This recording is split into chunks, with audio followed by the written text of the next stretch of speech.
world we are in. We only observe, but because we are powerless, we can't do anything. But we have to be telling them. We don't need to keep quiet because they are champions of democracy, aren't they? Champions of democracy. I laugh.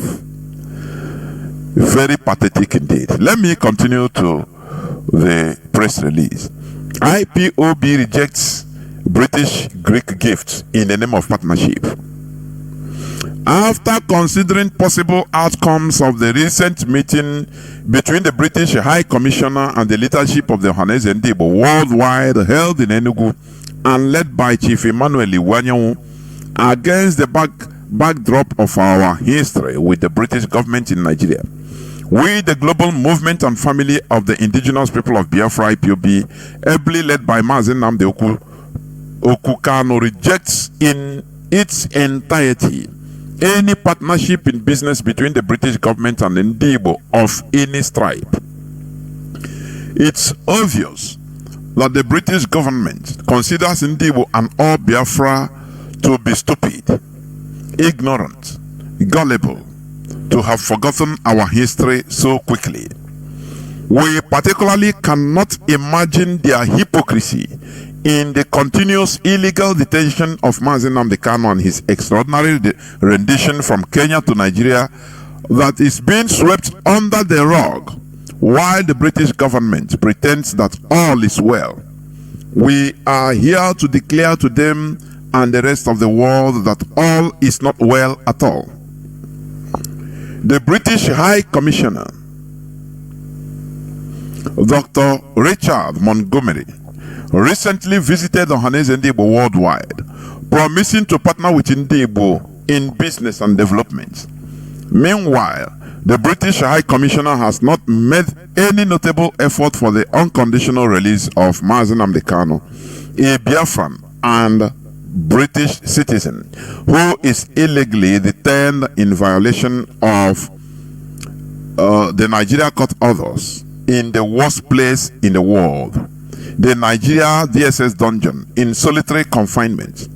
When has the Nigerian government, who is a baby of Britain, become powerful as to override the influence of Britain in the case of a British citizen, Mazi Nnamdi Kanu? It's a question they should answer. Does Britain think that Ndigbo are stupid and gullible to trade our freedom and that of Mazi Nnamdi Kanu with this British great gift?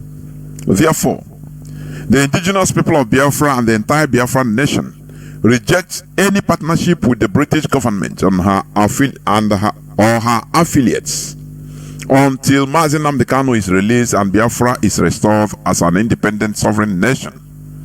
Recall that Britain from the pre-colonial era till now has never had the interests of Ndigbo in mind. Britain fraudulently amalgamated Biafra with other unwilling nations for their own administrative and economic convenience and benefit. Britain enslaved our people and has continued looting our resources till date. They deceitfully and dubiously structured Nigeria to strangulate Biafran's enterprising spirit while favoring the corrupt and indolent Fulani tribe. Britain was the one that advised General Yakub Gowon, the then military head of state of Nigeria, to reject the Aburi Accord, which led to the 1967-70 brutal genocidal war against Biafrans, when more than 4 million unarmed civilian Biafrans were massacred.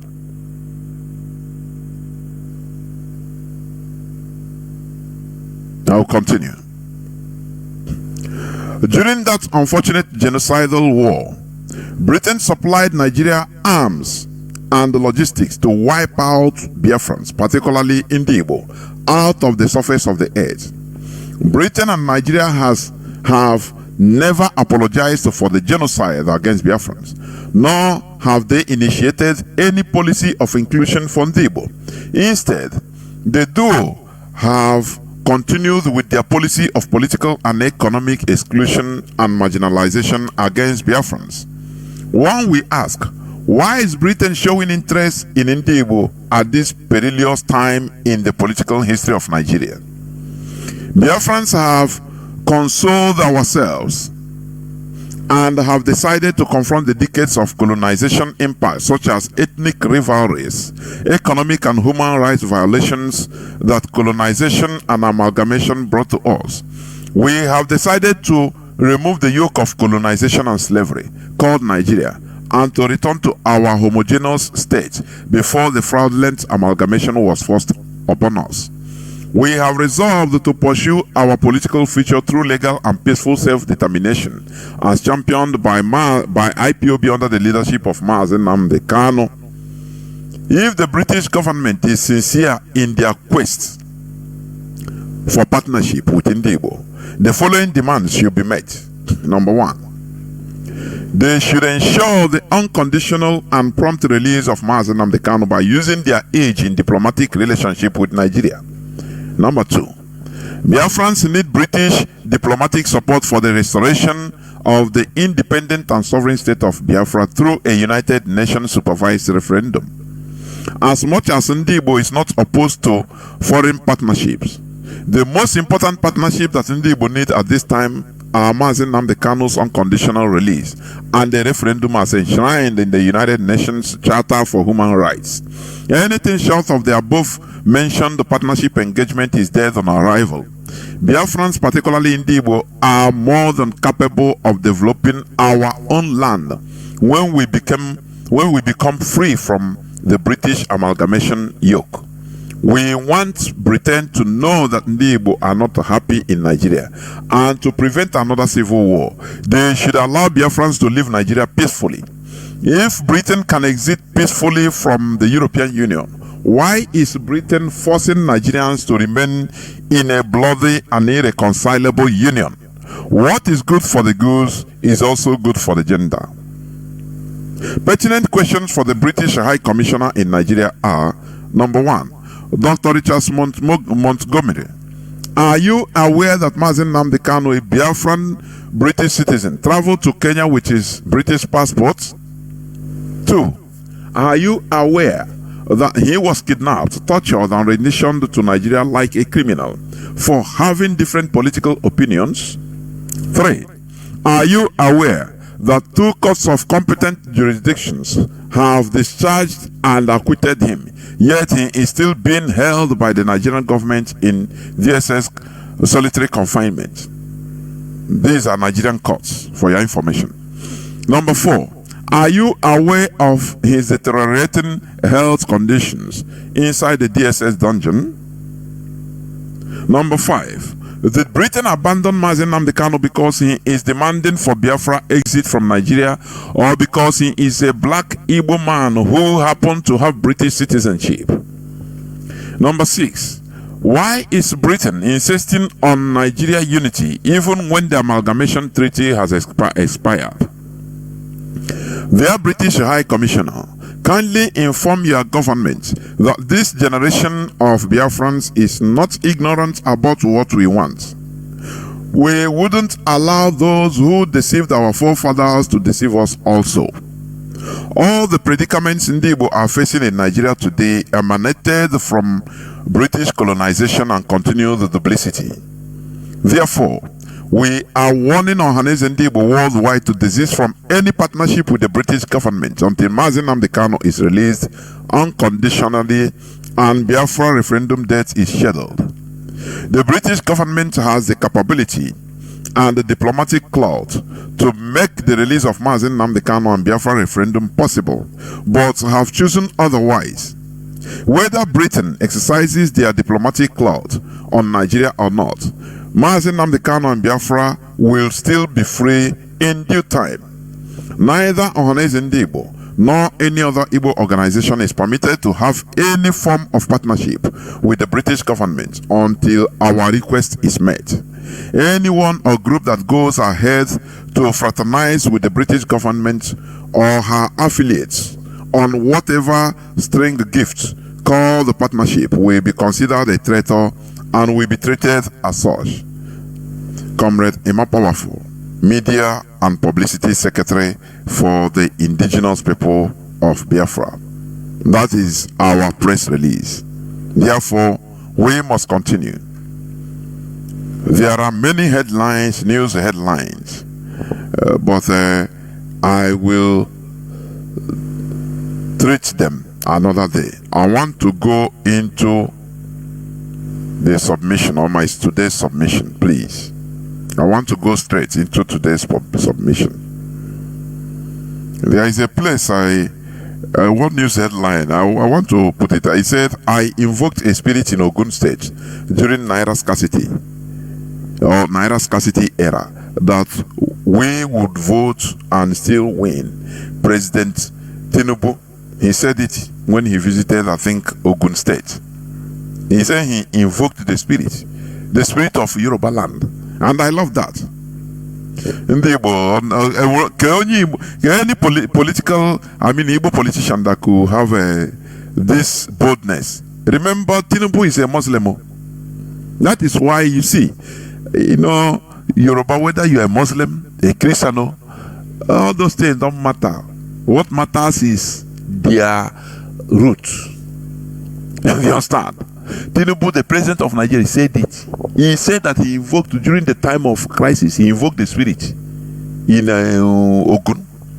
Ogun State. You understand? He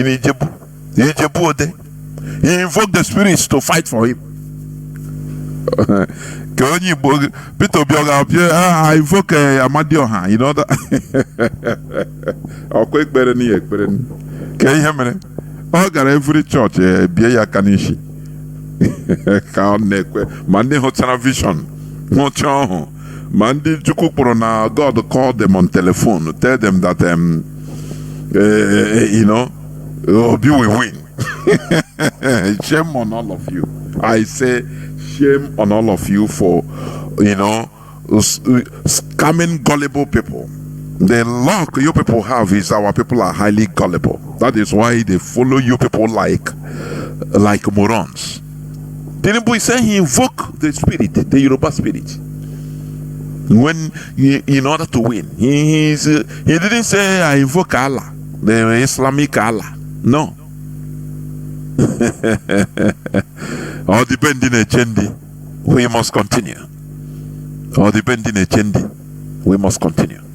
Now, as I said, the topic of my submission today, the role of the people, unquote, the people, that is the population, the masses, in a republic.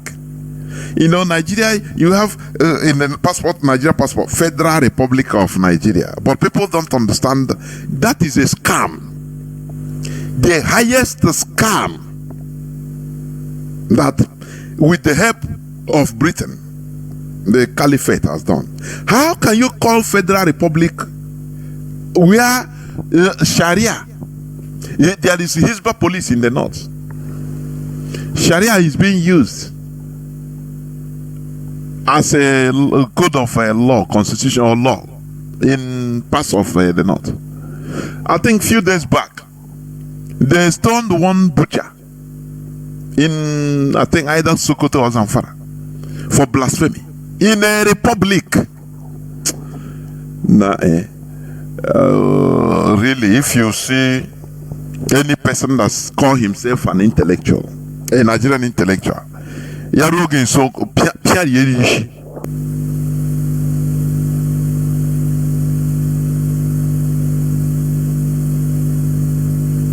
I'm telling you. I'm professor. You say, are you a Nigerian? Yes. Give him a dirty slap. Because they are confused. They are completely confused. I'm telling you honestly. How can you call Nigeria Federal Republic of Nigeria, where people are being killed by the mob in a Sharia law? Okay, Afghanistan is a Federal Republic of Afghanistan. They can equally answer Federal Republic. In this UG, Mazi Nnamdi Kanu as in this UG alumni. In this UG, I gurago, honestly. I gurago. If not for Mazi Nnamdi Kanu, IPOB, that is restructuring our brains.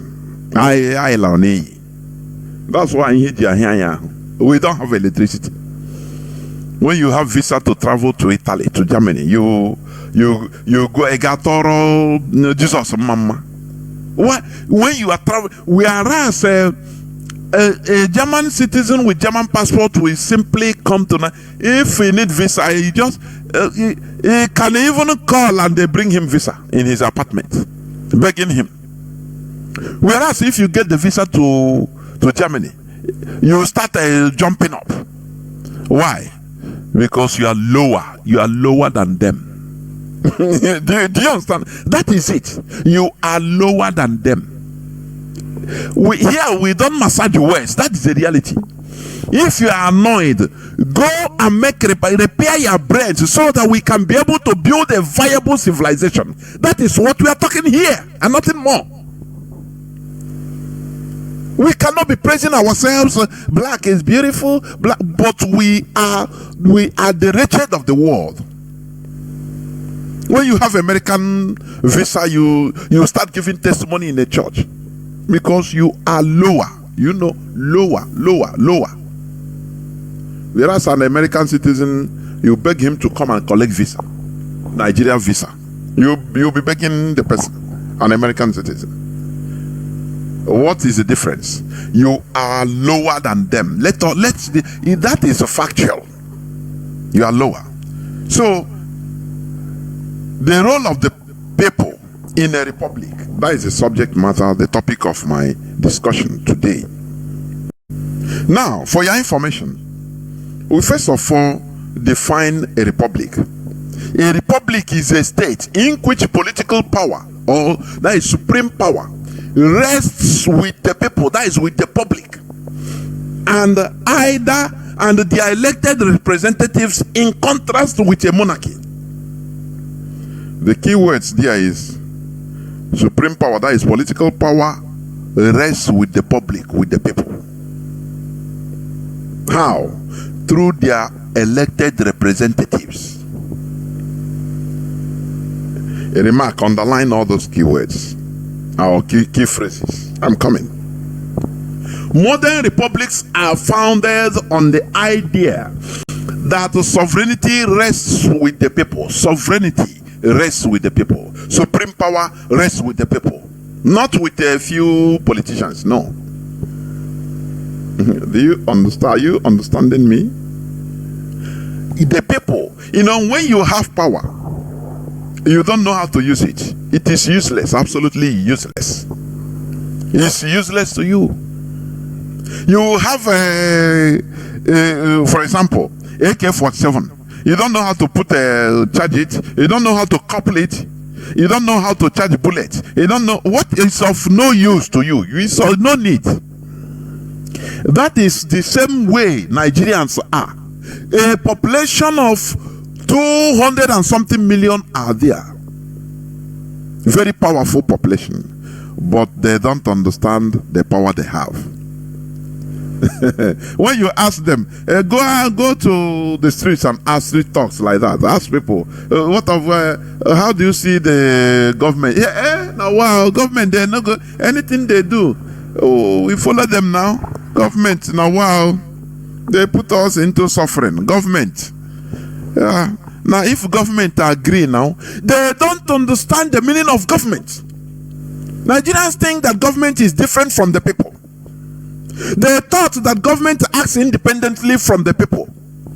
But do you know what? It is capital no. It is capital no. For a starter, government is the group of people with the authority, another key word there, the authority to govern a country or a state. You understand? That key word, authority. Without authority, there will be no government to govern the people, because that key word is authority. Who gives them the authority? It's the people. It is the people. Normally, it is the people that mandates or gives authority to this group of governing body or elected representatives. That's it in a republic.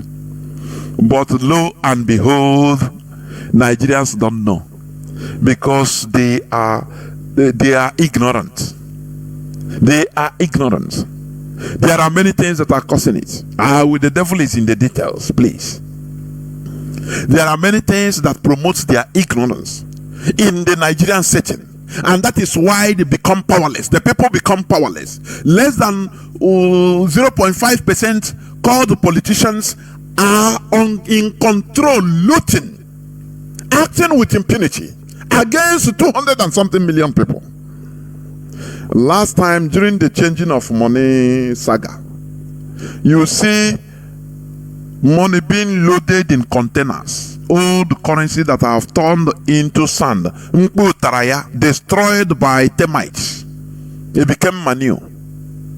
That is how bad it is. Very, very. The wickedness in Nigeria has risen to the high heaven. You know, your people are reading in the Bible that Sodom and Gomorrah was destroyed because of the evil happening there. That is nonsense. The evil that is happening in Nigeria, the wickedness happening in Nigeria, that of Sodom and Gomorrah is not up to 1%. How can a human being, one person, will store cash? Primitive accumulation syndrome will store cash, heaping cash like a story building, to the extent and forget, leave it there until it becomes, it's a paper, until it becomes destroyed by termites. It's appalling. And people are moving on the streets begging. People have no, at least if they use the money building okay, you loot, you build factories for people to employ people. They don't do it in Nigeria. The level of wickedness, and what prompts this wickedness? Because of the gullibility of the people. Let me tell you, that is the truth. That is the truth. Without the people, there will be no government. You understand? In a republic, the people usually checkmates their elected representatives. That's bringing checks and balances. The same way law is made to checkmate individual excesses. Are you understanding what I'm saying? Are you hearing it? If the elected representative failed to represent according to the will of the people, it is the duty of the people to rise up spontaneously in order to question or chase away those representatives. Because in a country, the people is above the constitution. You understand? You know why? Because they can rise up and abolish the constitution in a revolution, and it becomes irreversible. You understand? In Tunisia in 2011, the population rose up against their president, and he ran away, and he died in Saudi Arabia. It's irreversible. There were laws, constitutions in the country that people should know. The president is there, is elected, is this and that. But once the population is, is filled up with indignation, no more. Once they rise up spontaneously, to hell with the constitution. Because in a country, the people is more than the constitution. You understand? The people is above the constitution in a country. That is why in, I think, 1989 or 1990, the people of Romania rose up and went and captured their president Ceausescu and the wife. You understand? And gave him a trial, public trial, and executed him within few days. Somebody that he felt that he was above just like God. So what the power belongs to the people in every country. But the problem is, once the people are divided, now the power now that they should have now lies to their rulers or their politicians. That is what is happening in Nigeria. Do you understand me? People are gullible. That is why they are powerless. Nigerians are powerless because they are gullible. They are ignorant. Do you understand me? That is why a politician will be acting with impunity. Do you know who I am? Who are you? It is the people that made you who you are. Are you understanding what I'm saying? It is the people that made you who you are. There is a news. Let me see. I think in Nigerian army killed 3 youths in Edo for protesting against unemployment and extortions. In Edo, this is a news headline. I think maybe it happened yesterday. The news of today. Do you understand me? Nigerian army.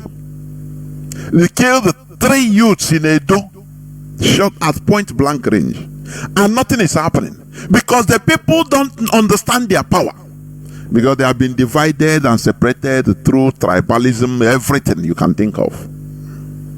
How will you protest? Well, people will come out. They will say, no, don't come out. If you come out now, IPOB will hijack. Igbos will go. You want Igbos to be in control? No, don't come out. Continue suffering. That is the thing. But let me tell you, today you see what is happening in France. In France today, because of what happened, I think yesterday, one chap of 17-year-old boy was killed by a police officer in Paris. Do you understand me? He was killed because under normal control, they say the guy don't have a driving license, and he was stopped by the cop for control. 17-year-old, and the chap stopped when the police was demanding for his papers, all those things, driving license, all he moved the car and run, and they killed him. The police officer in France. Now, policeman, the police, they gave out a statement that no, the boy wanted, because he's from Algeria origin. So anything that he's a terrorist, he want to jam them, he want to run over them, not knowing that there was somebody videoing the whole episode. That is why I love social media. Nothing can go without the camera of any person seeing you. Do you see it? So the person brought out the video into the social media, and all hell broke loose in front till today, till now, because they understand, they know their people, they know their rights, they know the power belongs to them. Few minutes ago, to the extent Macron went into emergency security meeting with his cabinets. This is where people are alive politically. But in Nigeria, every day police, military is killing. In our land, they kill you, they burn your house, you don't do nothing. On the street, they will shoot you, you can't do nothing. They will tell you, I will kill you and nothing will happen, and they will kill you and nothing happen.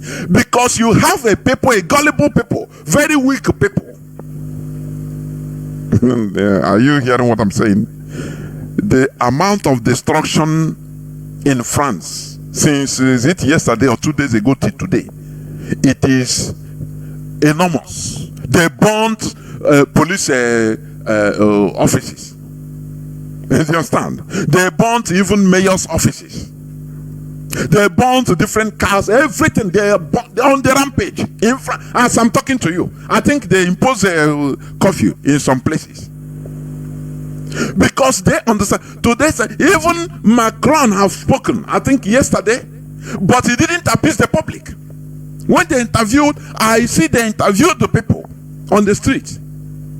They say yes, even if the boy is wrong, he didn't have a driving license, the law didn't authorize the policeman to shoot him. That is where there is rule of law. Do you know that if it's in Nigeria, it is the miserable population that will be condemning the dead body, the dead person, the victim. Like, why not have a license now? They drive a car. He doesn't know that he break the law. He break the law. Is the policeman authorized to kill the person? When you see the difference between light and darkness. If somebody breaks the law, take him. The law says take him, not kill him. You should never be the judge and the jury and the executioner. It's impossible. Otherwise, what is the responsibility of a government? Or what is the credibility of the state? Otherwise, the state will be in anarchy. They carry you, kill you. What then? Why are people paid to be the judge in a court? Why is court established? All these things Nigerians don't ask because they are the most stupid, gullible, and wicked set of people on earth. You understand me? They condemn the victim. Now, why? In Nigeria, the police, Nigerian police are never trained to run, to catch an unarmed individual or a petty thief. They are not trained to do so. You will see somebody that maybe stole banana and they pursue him. You will see a policeman, he will just carry not a small pistol, AK-47. We shoot the person, kill him. And the population will be happy. Oh no, he thief banana now. Why he thief banana? You know, say if he thief banana, na thief he be now. Policeman, you know if you're a policeman, he can kill you now. Because the people are stupid. They don't understand law. They don't understand how states, how constitutions work. That is why they release the Nigerian law, the Nigerian court released, discharge our leader Mazi and acquitted. And still, he's being maintained. And you will see some people that don't release him. He's an Igbo man. He did this. But the law has said something. That is how you know how a country should run. Under law and order. Any country that is enjoying the Westphalian Sovereignty Agreement, under United Nations Charter, should be responsible. But Nigeria is not, because it is the way it is being programmed. And for the people, it has become the modus operandi, the custom of the day. Here on Radio Biafra, we tell you how it is. This is a jungle. You understand? I say Nigerian police are never trained to run. Only to kill, to shoot. You see somebody normally, an unarmed person. It doesn't matter what he steals. It doesn't matter what he commits. As long as he's not armed, he's running. Normally, the police officers are trained to run, to catch him using non-lethal method. Even I saw in a video sometime, I think Scotland, they had the police. He pursues a criminal, and the boy jumped into River Thames. The policeman followed him. He was armed with pistol. He cannot shoot, never. The policeman followed him and jumped into the river to swim, because you are trained. The police are trained to be so. As long as they see that the criminal or the presumed criminal is not lethal. It's not lethal. It's not armed. Now you use hand because you are trained. You should be trained, even in physical combat, in order to overcome the person and handcuff him. That is how it is. The man who followed him into the river, even cold, because it was cold time, into cold river, and that is it. If he escapes, he escapes. They will know that the man have tried. As a police officer, he will communicate. All his clothes, he jump into the river with all his clothes. But in Nigerian case, they are not trained to. Everything is, they use gun. What type of banana republic is that?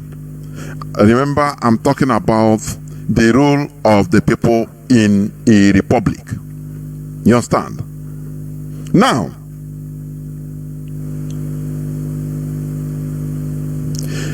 in a republic, the people usually checkmate their elected representatives. That is checks and balances. The same way law is made to checkmate individual excesses. You know what makes people live together as a state, as a country, as people is law. You know your limit. But in Nigeria, no.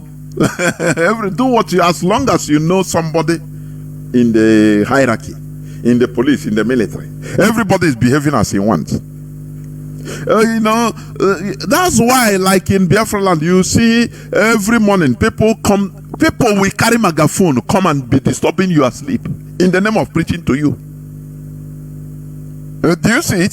They don't consider you must listen, because they are your God, they are your commander. You must listen to their message. And the gullible people don't know that this is infringement on people's rights. They don't know. You enter into a bus, always this one will come and preach to you. You say, but I don't want, please, can you control this? They will not understand it. No, he's talking about God now, so he must preach to you. Do you see where people don't understand? That is the type of education, the type of low mentality, through low education, that is being there. Normally, law should be the, everything. Law. That is why without law, there will be no order. There will be no order, no sentiment. But the Nigerians don't know about it. They don't know. They use sentiment. Oh, man of God, leave him. Don't judge not. Don't judge for you not to be judged. Ndiara. Who tell you in this world where we are living by law? It's only law that maintains, checkmates individual excesses. You know that? Because human being is created normally with excesses, excess selfishness. But law makes you to be humble. Law will make you, in order to consider others, even politicians, the ruling class, the governed and the governing and the governed. That is how it is. But in Nigeria, they don't know all these things. We must continue. If the elected representatives fail to represent according to the will of the people, it is the duty of the people to rise up spontaneously in order to question or chase away those representatives. In a country, the people is above the constitution because they can rise up and abolish the constitution in a revolution. In the place known today as the Federal Republic of Nigeria, does political power really belong to the people? If not, why? The Federal Republic of Nigeria. A confused set of people. Does political power really belong to the people? The answer is no. This is because the creator of Nigeria, which is Britain, smartly destroyed and faked the process through which the power rests with the people. Britain destroyed it and faked it, brought out the fake. They destroyed this process right from the beginning and installed the fake system, which only provides a fake face to the world as if the republic is real, and is the highly dangerous. When you provide fake, deep fake, is highly dangerous. That is what Britain did in the Nigerian setting. Oh, Nigeria is the highest democracy in Africa. Nigeria is this and that. But in reality, they are tyranny is even more better than them. Look at the three youths gone down in Edo at point blank range, and as if nothing happened in Edo for protesting legally, peaceful protesters against unemployment. It is their right. And the police extortions, military man, a human being like them, because he's in uniform in a banana republic, an animal kingdom like that, he cock his gun that they cannot never produce, manufacture in the next 1,000 years, something imported, and killed people's children, women's children, women's sons, families, sons, 3 sons, and killed them because they were protesting. Do you see why without law there will be no order? Without the people understanding their power, the people will continue suffering. I say, go turn in your television or social media, check what is happening in France as I'm talking to you.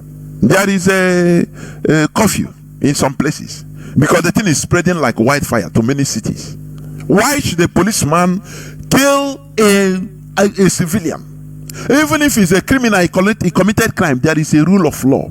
He will be charged to court and sent to prison for correction. That is how the law stipulates it. The law didn't give you a gun in order to shoot any person you want at any slightest provocation. But in Nigeria, it's not so, and people have taken it as a normal thing. It's normal.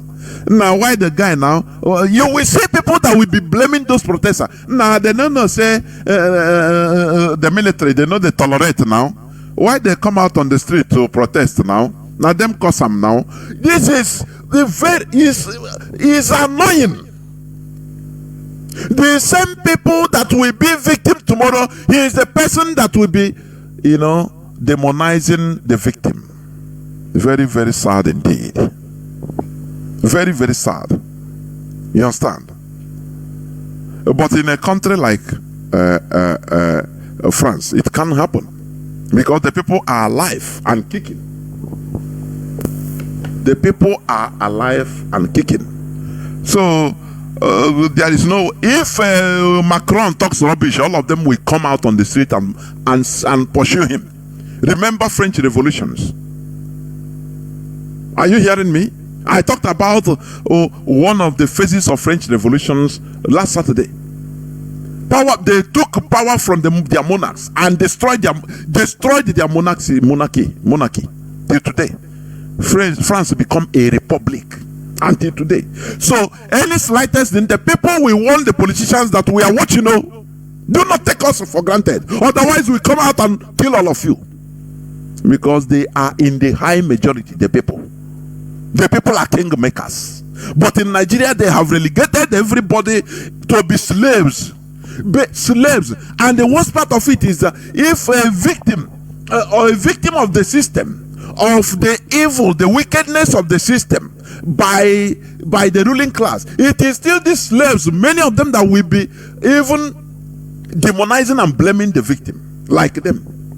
That is where, when you look at it, you say, it's impossible. No mekwantarism. I'm telling you.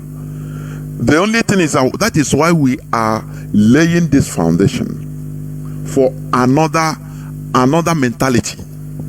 For us not to carry the Nigerian mentality to enter Biafra. Otherwise, that is why this radio is handy.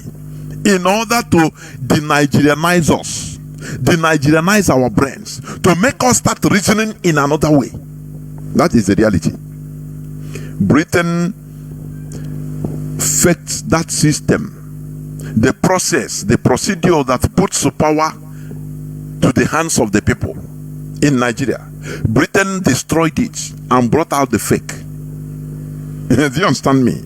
They brought out the fake. They rigged the Nigerian election, first election. I think 1920s, where they even indicted Herbert Macaulay. They rigged the Nigerian census. So everything in Nigeria is fake.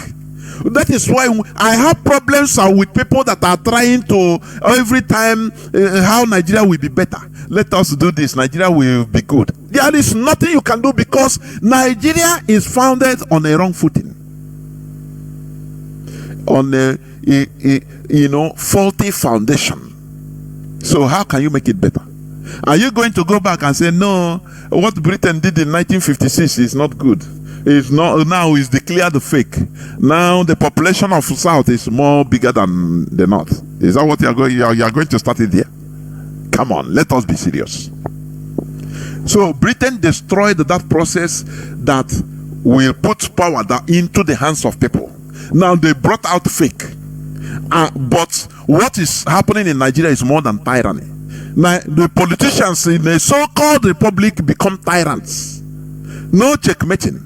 The people cannot talk. Look at the elections. Is it Imo people that voted for Hope Uzodimma? The answer is no. But it's a democracy. It's a republic where power belongs to the people. And he is killing everybody. He is killing the people. Is it Buhari that? Is it people that brought Buhari to power? I mean, Nigerians. The answer is no. Is it your PVC? The answer is no. I will play a clip. What of Tinubu? Oh, the Tinubu that now Jagaban. Is it your vote? The answer is no. They said they have INEC has deleted anything about the uploading of a presidential election. They have deleted all. Because they know that what happened there is abracadabra, as usual. So Britain started it right from time. So that any person that I was watching the motorcade of Tinubu, I don't know whether it's up to 2,000, wasting money for nothing. And you will fix Nigeria, right? Oh, you are not the person that put Buhari there. They are just doing you puppies, abracadabra. The more you look, the less you see. It's British. Is their work. They started Nambuko Bitono. Let me play you this clip, which he have been playing on Radio Biafra. But is this this man, Olawumi, the former Nigerian intelligence officer, military intelligence officer, the worst one. He said he lost his family because of the job he's doing for Nigeria. Because he can never talk to his wife, tell the wife where he's going. He can go and stay 1 week, stay 3 days outside. Anyway, honey, where did you go? No, don't ask. The woman rightly went and the family destroyed. He's serving Nigeria. But today he is what? He is disappointed. Now let me show you where he said it's not your PVC that is working. That is what Britain have done. The smartest thing they did to Nigerians. They will show to the world, oh, you are the highest democracy, you are this and that. But even I saw a EU report, the latest EU report about the past election, presidential election. He said, wait, let me see it. Let me see. I want to see. I think, let me see that headline before I play that. Okay, one of the EU reports on the past election, it said Nigeria police left those who attacked voters during 2023 elections, but they detained the journalist who was covering the election, who was covering the rigging, the shambles they call election. Nigeria police left those who attacked voters during 2023 election, detained journalists who was covering irregularities. Yes, EU report. It's now the 28th. It was yesterday's news headline. It's EU report. But is the president declared? Yes. Did Joe Biden congratulate him? Yes. Did some European governments congratulate him? Yes. But it's now they are sending message that that thing they did there is nonsense. But anyway, they are orangutans. So whatever that have happened has happened. How do you think that the power will belong to the people? How? When you are not in charge of your representatives, they impose your representatives on you. Or how? Let me play this clip from this man. I want to play here. Please listen attentively. This is a fact. Except you want me to start mentioning names of people in this government that we have interrogated. I was a member of an interrogation team, and I've interrogated a very high-ranking member of this government in 2007, 2008 on the issue of Boko Haram. I interrogated him. There is a place I'm coming. We come there, please. Just 2 minutes. Listen. In this government right now. And what was the issue? Boko Haram. And this senior officer was actually let go because he was found culpable. But right now he's in the government. You see, we must say the truth, because if you don't, this country is going down the precipice. We have been set back more than 60 years right now. He said the tenor administration of Buhari and the impostors, they have set back Nigeria 60 years backwards. In ordinary Neanderthals don't understand what this thing means. What made this man to come out openly on national television? People are watching him. People that know him, that they say, Chineke, why is this man? This man should be a shadow. But he come and say, nah, if I die, I die. He said that Nigeria is set back 60 years backwards. But people they don't care because they are not alive. You know, I call Nigerians dead bodies. They are not alive. They don't respond to stimuli. You understand? Continue listening. There is a place it will come to. I will stop there. Continue. We've gone back to the time before 1966 now. And whoever is coming back to repair this country has a lot of work to do. This country has never been polarized, so we cannot run away from it. We have never been this much polarized. I'm a federal person. My mind is federal. My brain is federal. My loyalty is federal. I do things for the federal government. He kill for Nigeria. He do different things, including killing. You know, our leader says, serve Nigeria and come back in shames. T.Y. Danjuma is regretting. Gowon is regretting. This man that used his whole heart to serve his so-called country is regretting. But you see other people in that position today, they are serving Nigeria, you know, they will regret in the future. That is, serve Nigeria and come back in shames. It's not only, it's everywhere, everybody. Do you understand? Because that is the way Nigeria is being programmed. It is not for you. There is an unseen hand of Britain that is there doing everything. So who are you? You can do nothing. It's just like you are in an aircraft that you are not controlling, autopilot, or you know, somebody is using radio control, teleguiding it, but you are inside that aircraft.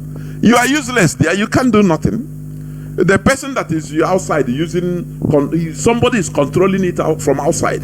So you cannot say, you might be deceiving people, sharing photo that, I'm piloting an aircraft now. But it's like, you know inside you that is lie. That somebody is teleguiding it. That is what Nigeria is. All these players, all these people, just to make sure. Britain put Nigeria in a way to make sure that there is in the facial part of it, they resemble other countries, democracy, this and they put all this, the legislature, this and that, judiciary. But in the real sense of it, it is not them controlling. Britain is at the background, removing everything like robots. So, like this man, his eyes have opened and he's regretting. He killed for the Nigeria. He killed for. It's August ago, and that is why he come out. But what can he do? The time he on about say, look, one this thing you are doing is not normal. Nigeria is not a country. It's not you that is doing. He will tell you that no. We are going to. It's we that Nigeria. It's our country. He said he killed for Nigeria. But today he come out. Normally he's supposed not to come out. You understand me? He is regretting. Let's continue. There is a place I will stop. I want to bring out. So I cannot come here and try to be sentimental. No. I'm a federal person. Will your life be at risk now that they're hearing you? I don't care. I don't care. And my colleagues, they know me. Those people that listen to me, they know me. I don't care. The issue is that this country is bigger than individual. That is the issue. This country is bigger than individuals. Buhari will come and go. Eliminating me or killing me will not solve the problem. Will not add value. But he will come and go. And somebody must come and repair the damage to the psyche of this society. The damage to the polarization, to the nepotism that I've never seen in my life. I work with all these presidents. This is the worst situation I've found myself. And believe me, internet does not forget. I was part of the people that helped to bring Buhari to government. He is one of the people that helped to bring Buhari to the government. Listen what happened. But you are there saying, "Oh yeah, it's your PVC." Now we voted for Buhari. Lekwa no here. Lekwa no here. Lekwe monkey no ineku. It's your PVC. Go and take your PVC. Yeah, we vote him. We come on. You don't know there is a robotic unseen hand manipulating everything. You think that it is you? You know, just like if you are driving, you carry your baby, your kid, put in front seat on top of you, you know, put his hand in a steering. He will say, "Oh, Daddy, I'm driving." You don't know that it is you doing the whole thing. That is how, you know, that innocent, childish brain. Yeah, as far as he's touching the, you know, the steering, he think he's moving the steering.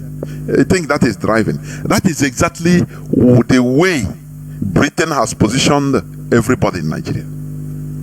That is why I say they affect everything. That procedure of getting representatives, making people represent them, electing representatives, they go there, they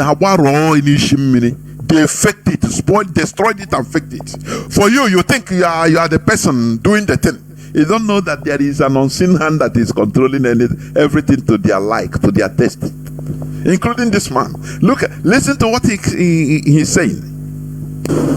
Because I believe in him. Have you worked with the government after that? After you helped bring the government? Oh, of course, I worked with him. We brought him in 2015, and I work as the Deputy Director of Defense Administration. And we have a lot of hope in him. And we actually are ready to do anything for him. Buhari? What he has turned out over the years is shocking to us.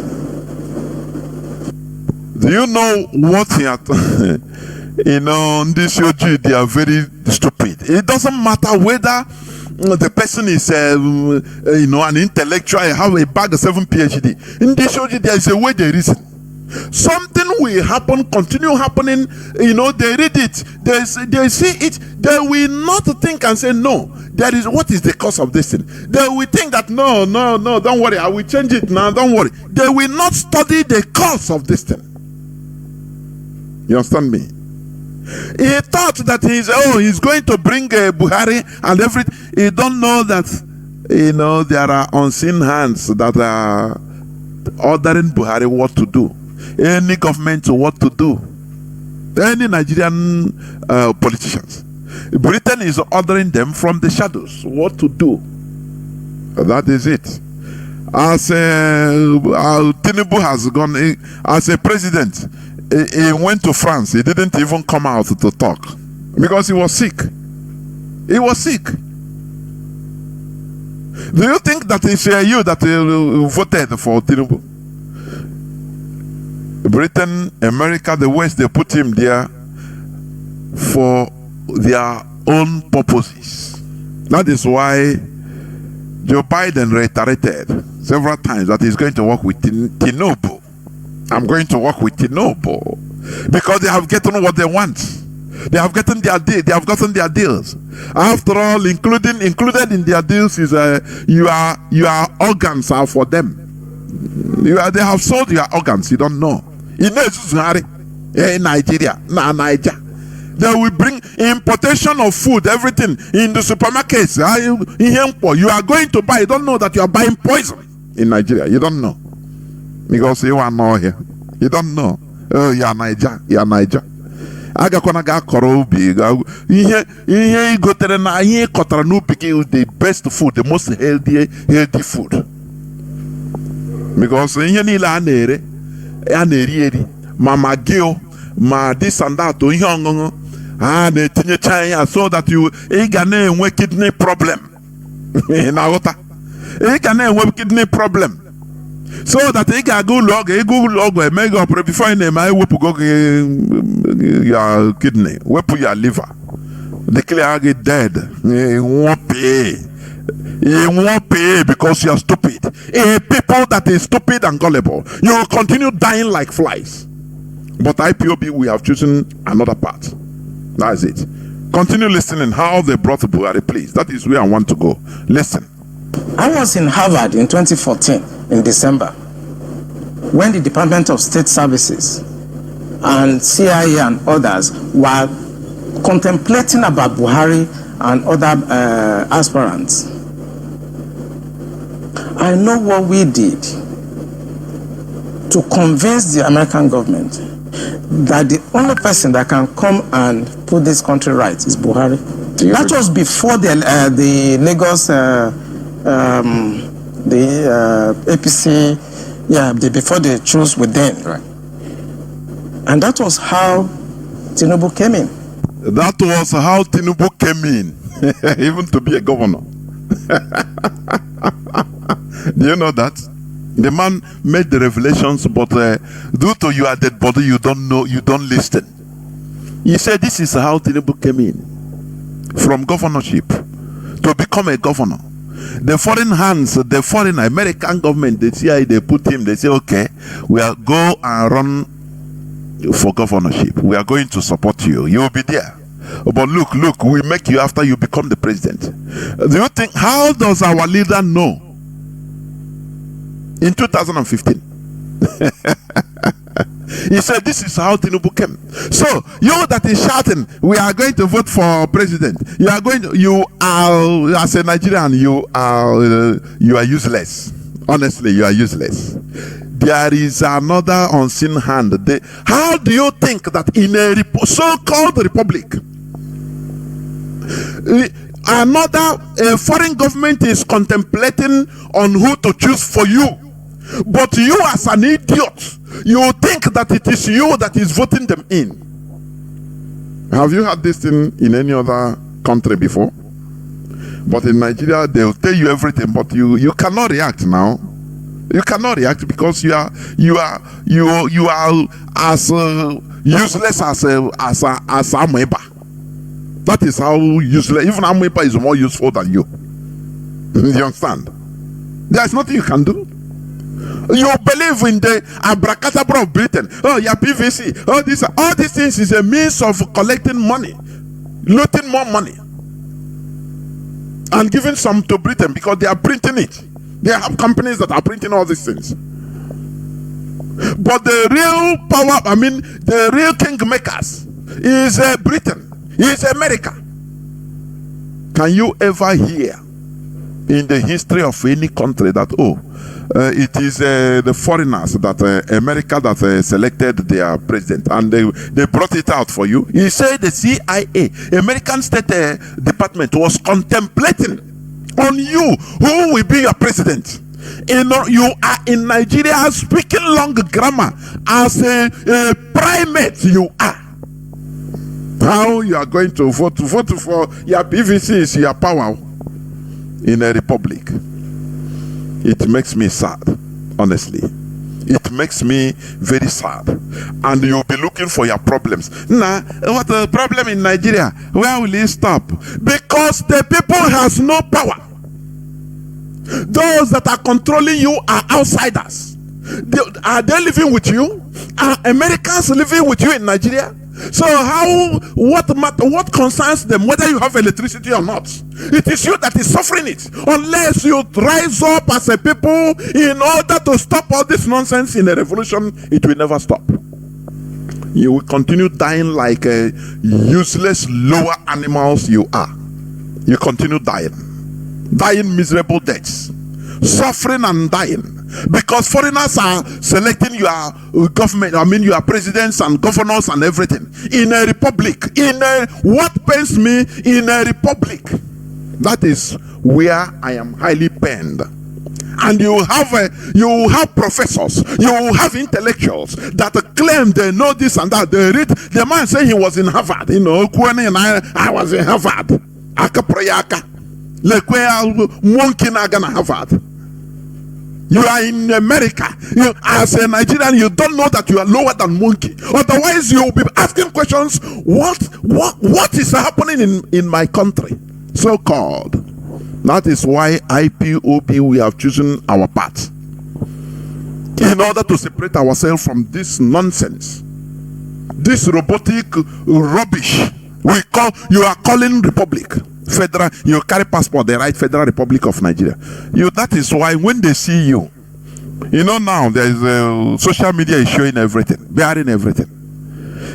When they see you having Nigerian passport, anywhere you tender it, they look at you as a racist monkey, as the most primitive type of monkey.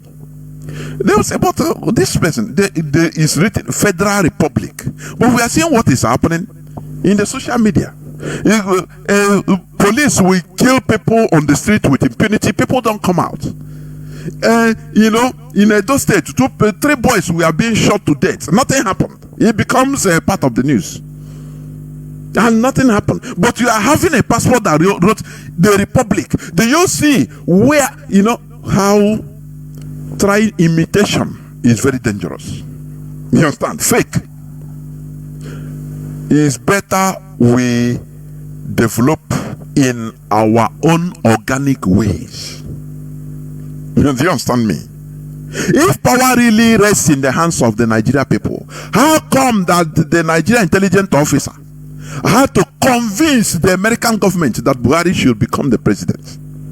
This is our question. If you see Professor Wole Soyinka, you ask him, sir, I respect him.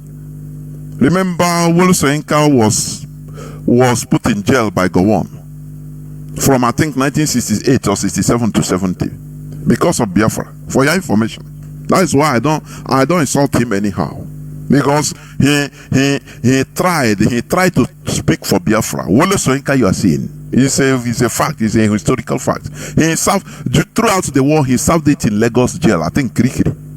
I'm telling you, because he was vocal for Biafra. He came to Biafra land. He came to Biafra. He smuggled himself to Biafra and saw what is happening. When he went back, he said, no, Nigeria should not be doing this. Go on, they carry him and throw him in jail. They say, why are you talking for Nyamiri? Are you crazy? So that is why I respect him. You understand? If power really rests in the hands of the Nigerian people, how come the Nigerian intelligence officers had to convince the American government that Buhari should become the president? And you believe that you are the people that put him and others in power? Are you not hopeless? Can't you, when you see an average Nigerian, you are seeing a worm, ordinary worm. This struggle made me, if I see a Nigerian, I look at you with disdain. I'm telling you. Because you are simply nothing. You are a worm. When all foreigners will be putting in place, people imposing people on you, but you are the worst. Had it been, you start calling me and say, no, we know that there is no need of PVC, but you don't know. And you start, pretending that, my PVC, go and carry your PVC, because you are an ordinary animal. You are a hopeless animal. You know what is republic? Ask them, tell them, Oga, why is it that is America that is imposing? You have to convince America to bring somebody to be your president. You convince America, will say, okay, bring him, let us see, or he will be good for you. And you when Donald Trump call you shithole, you will be wriggling your head. You are more than shithole, honestly. You are more than shithole. And Britain will be canvassing propaganda. Nigeria is the largest democracy. You don't know that it is Britain that is controlling everything on autopilot. You are there just sitting. They use you, do photos, say, I'm the pilot. But they don't know that nothing there. Nothing you are doing. You are just sitting inside. Nothing. Pretending only. You should be ashamed of yourself as a Nigerian.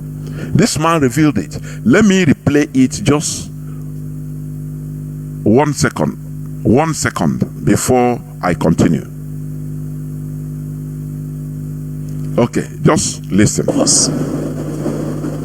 I was in Harvard in 2014, December, when the Department of State Services and CIA and others were contemplating about Buhari and other aspirants.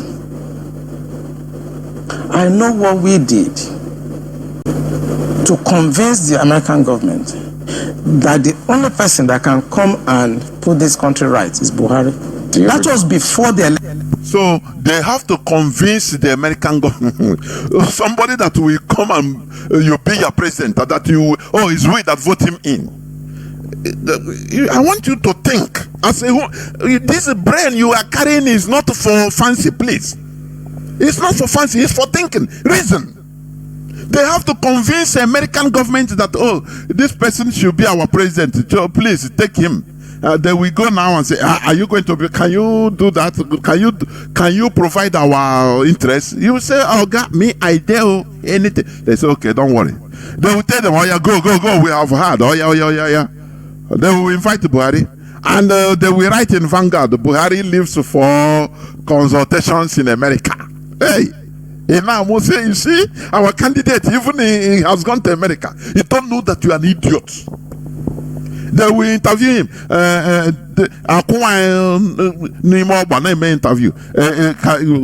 What do you think you can do for us if you become the president? What can you do for America? He said, Oga, I go do them for everything. No. He said, okay, you are the president of Nigeria. Okay. So we bring everything you sign. They brought everything you sign. You will make sure that the whole oil will have so percent. You don't, any person that is talking about electricity, you go and invade him and kill him. They say, oh God, I am here, can't be. Only that we will give you smart and just you and your Fulani headsmen be on rampage. Take any portion of Nigeria, no problem. We'll be protected. He said, oh God, I can't pay. I go do them for you. You as an idiot, you be in Nigeria. Well, PVC. PVC. My PVC is my power. Tomorrow you come be vying for power with the same equality with an American. Is it because I'm a Nigerian? Because you a Neanderthal. That's it. So that is what happened. The Lagos, APC, before they chose with them. Right. And that was how Chinedu came in. We know what we did, but what he has done in the past 6 years is shocking. It's unprecedented. And it should not be allowed to be swept under the carpet because the damage to the psyche of this country is monumental. We'll talk more on this, but pardon me, we've kept Mr. Alfred on. That's it. That's it. You understand me? The role of the people in a republic. That is the topic, the caption of my submission today. Now, if the people are not in charge of political power in a republic, it means that the government is simply representing the will of those that put them in power. Are you hearing me? That is it. That is why Nigerians are suffering. That is why, Nigerians are dying every day, miserable deaths, kidnapping, everything is on the rampage. Everything. The whole type of wickedness and evil you can see in this world is there. Because those that are on top of them are not representing them. The people has no power in a republic, which is absurd. Which is really absurd. The creator of Nigeria, which is Britain, introduced tribalism and is effectively using it as a means of remaining in total control of the country instead of the people. They brought tribalism. Do you remember NSAS? So that people will be divided into pieces. So that people will hate Igbo. It's Igbo coup, 1966. Since that day, hate Igbo. Anything that is Igbo is Igbo. You people are mumu. They are destroying you. It is Igbo that is. You want Igbo to rise up? They say no. Say okay. That is what Britain introduced, and that is what is killing Nigeria. But let me tell you, if a serpent does not swallow another serpent, it will not grow. As Nigeria is dwindling in crisis, it is to the benefit of America, to the benefit of Britain, to the benefit of all other countries. Because Nigeria is a giant carcass that both a hyena, vulture, any type of carnivorous animal, very dangerous animals came to feed on. Unchallenged. That is what Nigeria is. I saw another on social media another pipeline that they built on top of the sea into high sea.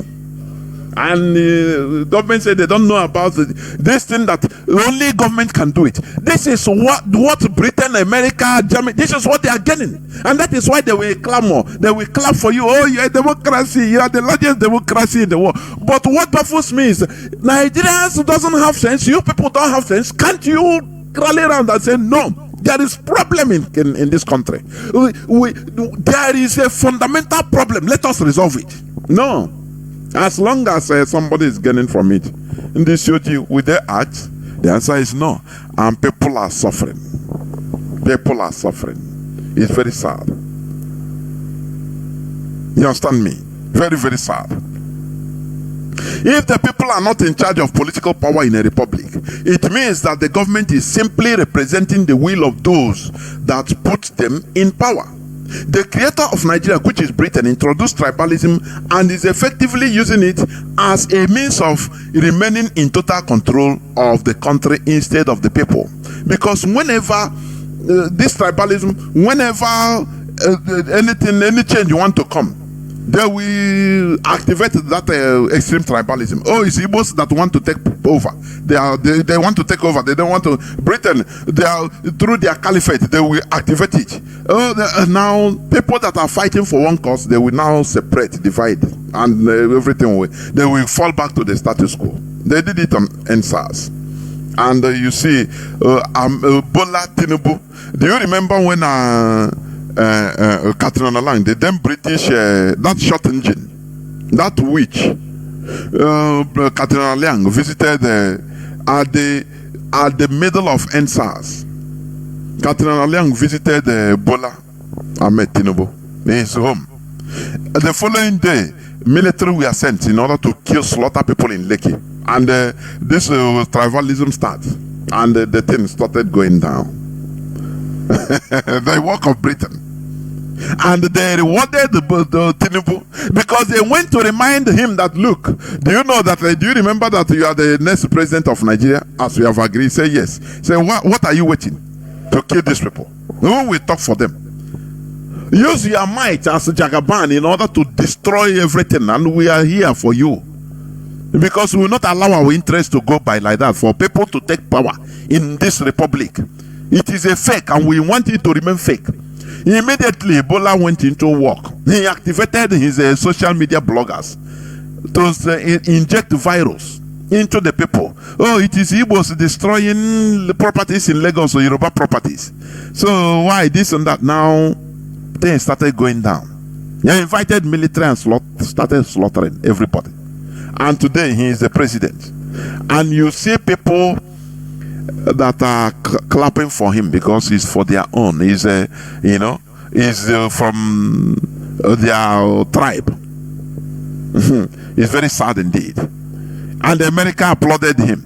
He's their criminal anyway, so they can use him anyhow they want. Very sad indeed. We are in a world of exploitation. Any person that tells you that this world is a world of justice, spit on that person. Is lying to you. We are in a world whereby the strong eats the weak, whereby lion eats the lamb. Because that is it. The only solution is for us to be organizable and be strong as a people. Reduce selfishness, because it will be that is the only thing. That is what we are clamoring for. Going back to our roots, so that we be as a bunch and get whatever we want. We focus and be like one person and demand for it and get it. You understand? If we are practicing our local and organic form of republicanism in our own organic nation of Biafra, we the people don't have any need to convince the United States government to install one person or another as our president, because the people shall be in charge, because we the people shall be in charge. Do you hear it? If had it been we are practicing our organic republicanism, because we Biafrans, we are organic, we are Republicans in nature, organically. We will institute our type of government organically that even America, they don't know. They will not know. We might not go by the name of the legislatures. No. We call ourselves Umunna. We institute our own type of government. No, we do it our own way. That America will not come start imposing somebody on, because they don't understand the system. They will not understand the system. Instead of carrying people, teaching them in Harvard, they study and what happened? You don't know how to. They continue teaching you how to run a government, which means before Europeans came to our land, we are not existing as a people. No government in our land. That is what you are trying to prove to them. We should change our mentality, please. This is what we preach here. Therefore, what is going on in the zoological republic called Nigeria simply shows that the people are never in charge. Foreigners are in charge, and they mandate those they impose on the people to loot and do anything they want with impunity. Let me show you example. It is a news headline also. You know, the impostor now, that is the impostor of Buhari, that is out. You know what he said? He told Tinubu, I don't want to be disturbed with any probe. Buhari tells Tinubu in London. That was 2 days ago. News of 2 days ago, 27th. So, in a republic, a president now becomes or former president is a tyrant, is a dictator. Former presidents or prime ministers in France, in Israel, in different other countries have been queried in court. Some sent to jail. You understand? Even in Israel, sent to jail, probed. But a former president of a republic, so-called republic, just warned the present president, I don't want to be disturbed with any probe. So make you know, as a king now, and you call yourself is a republic. Now Nigerians say, I don't. You know, these things is why anywhere they see Nigeria passport, they pounce on you. Because you are lower than every other human being, including every other African. They will see a Gambian pass, no problem. See a Togolese and a Ivorian pass with a passport. They salute you with a laughter and welcoming voice. But once they see the green passport in Nigeria, they say this lower animal has come. You useless idiot. Come on, stay here. You want to claim, stay there. You want to claim right here. If it's in your country, your police will just carry you, go outside and kill you. You want to claim right here. He said, I don't want the impostor of Buhari. I don't want to be disturbed with any probe. So if there is anything, all the looted funds that they need, said that they don't want, because he's a king now in a republic, and Nigerians are there watching. Watching more. After you say we don't have electricity. Why will you have electricity? Why will you have electricity when you are not behaving like a updated human being? Why? In as much as we, the people, are not in control of those imposed on us as our political representative, we have to look for other ways of being in charge of our destiny. And this is why we choose this option of getting out of the bondage called Nigeria in order to restore our organic nation, where we shall be in charge and develop in our own organic ways. That is why we are self-determining our future. Engage in self-determination in order to get our country, whereby we will become real republicans. We have been before the Europeans came to our land and destroyed our civilization. We will go back and become who we are. No person will command us from outside. No person will impose any person on us and tell us to come and take PVC as abracadabra, as they are doing Nigerians. In the next 4 years, they will come again. Hey, your PVC is power. Your generations all come. If you talk it in my ear, this is where I'm going to stop. Nigeria is, every time if you wake up and remember that your root is from that side, Chineke, I'm telling you honestly, it used to happen to me. On Monday, say why now? Why? But there is only one reason: in order to bring light to the darkest part of that quagmire called Nigeria. This is where I'm going to stop. I will go into a few minutes break so that when I come back, our lines will be open. Please do not go away. I'll be right back. Gaije, kunitanu gaije. Gaije, kunitanu gaije. Gaije, kunitanu gaije. Hey ya, gaije, hey ya, gaije, hey ya, gaije, hey ya, gaije. Umu Biafra kunitanu gaije. Kunitanu gaije. Umu Biafra kunitanu gaije. Umu Biafra kunitanu gaije. Biafra kunitanu gaije. Ndia useme wanyalu gaije. Kunitanu gaije. Olia maraba wanisi gaije. Kunitanu gaije. Umu Biafra kunitanu gaije. Biafra kunitanu gaije. Ejawala me kwampo. And if I jump any zoo soldier, he go hear them. Say you know, I get to juke bucket yo. Oh na, you get to gonna get rocket yo. Oh na na, I think I some babu arogo. Umu Biafra, I don't know. We be the true blood of Israel. They be the bloody Philistines. So we go take them one by one, and then go run. When we always stand in a zoo, and we go and marry. No negotiation, yo. Everybody let's stand attention, yo. No violence, no resolution, yo. To hell with amalgamation, yo. Fighting for our right there. Brother, it's not a crime, eh. Biafra is our right there. Make gonna give us a Biafra.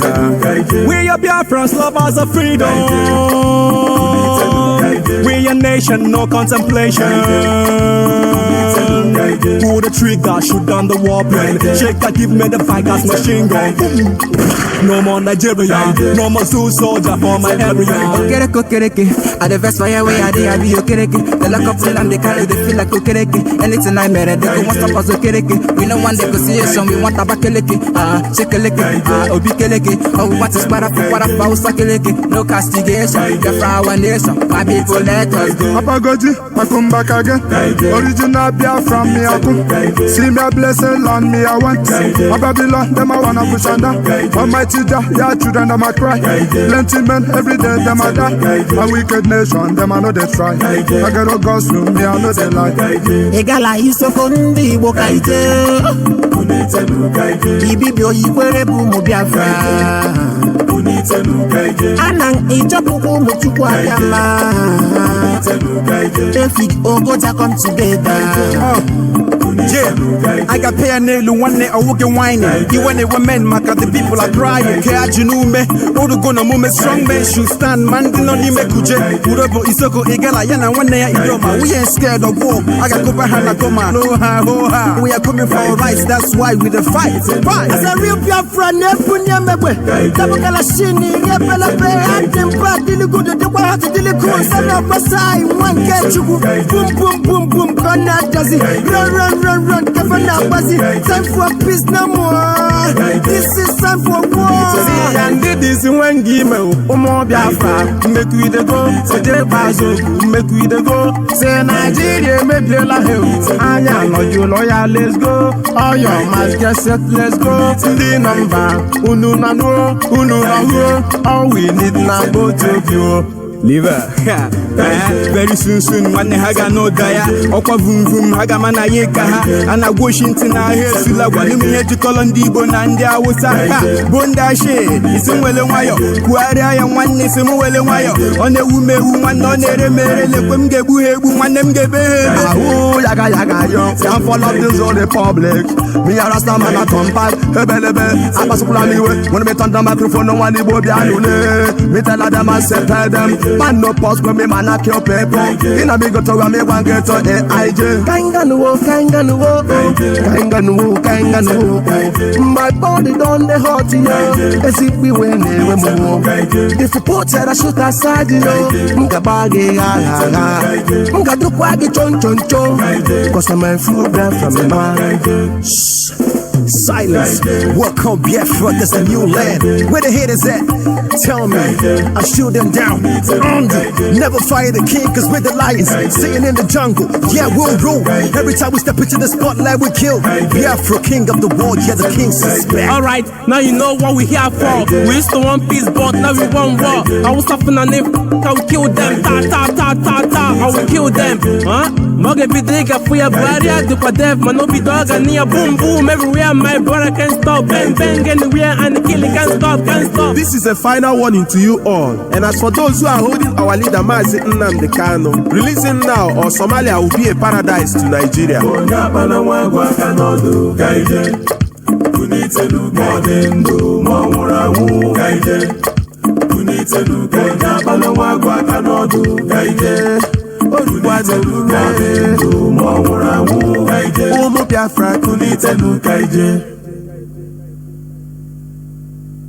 Welcome back. This is Radio Biafra House of Service coming to you through Radio Biafra London. My name remains Mazi, Jonathan Chinedu from Olu province of Biafra land. Our lines are now opened. There is somebody that I'm just reading his inbox telling me how I should not use insultive words to Nigerians. I am laughing. I know he's listening to me. What is more insulting than the way you are treated abroad as in with Nigeria passport? That's why everybody want to run away from Nigeria passport, including me. Do you understand? What is more insulting that in the 21st century you don't have electricity? You are crying when listening ordinary word in insult, or you call it insult, but you are treated like animal in the streets of Malaysia. It's not insult. Oh, Chineke, I want you to call. If you are hearing me, don't type. Call and make your point. Let us hear. Because when you hear what happened, how your presidents are being imposed by foreigners on you, but you carry your PVC. It's not insulting. It's ordinary correcting you, like when we are small. My mother will say, okay, I'm not here. I'm not here. He's insulting you with love. That is what we do here. We don't care whose ass or whose ox is broken. I don't care. This is what, because this the president talking to us in it, he is making us more stupid. Electricity you don't have. You are thinking we are insulting you. Are you not? If you cross to Benin Republic, you start having electricity. You see electricity, ordinary Benin Republic. Oh, Cameroon, you have electricity. In Nigeria, you don't have electricity, and it's not an insult. Fulani headsmen can kill you, slaughter you, and you shout in in parts of Biafra land, in any place in the middle belt, even in indigenous people's communities. It's not an insult. They kill you like a wild beast. It's not an insult. You come here to teach me not to insult. We must continue. Our lines are now open. Our direct line is +1 213 328 6224. I want the people to call and tell me why we shouldn't be talking the way we are talking. Please, let us debate it. I love it. This man, I play his voice. He's a high-ranking shadow, military intelligence officer, a shadow that you should. He served Nigeria, saying he killed for Nigeria, but he was shocked, and that is what prompted him to come out on the open to start talking. He doesn't care. He sold his life. He doesn't care, and you are there, and you are a small place of insult. Insult. I beg. I want you to call. The way they are treating us, you don't see it as insult. If on the street a policeman will cock his gun and say, I will kill you and nothing will happen, and a chakapumi will kill you, and you tomorrow there, nothing happens. It's not an insult. You see it in the streets of Cambodia or Malaysia. People are jumping down from the 20-story building to die off. It's not an insult because you're Nigerian. It's not an insult.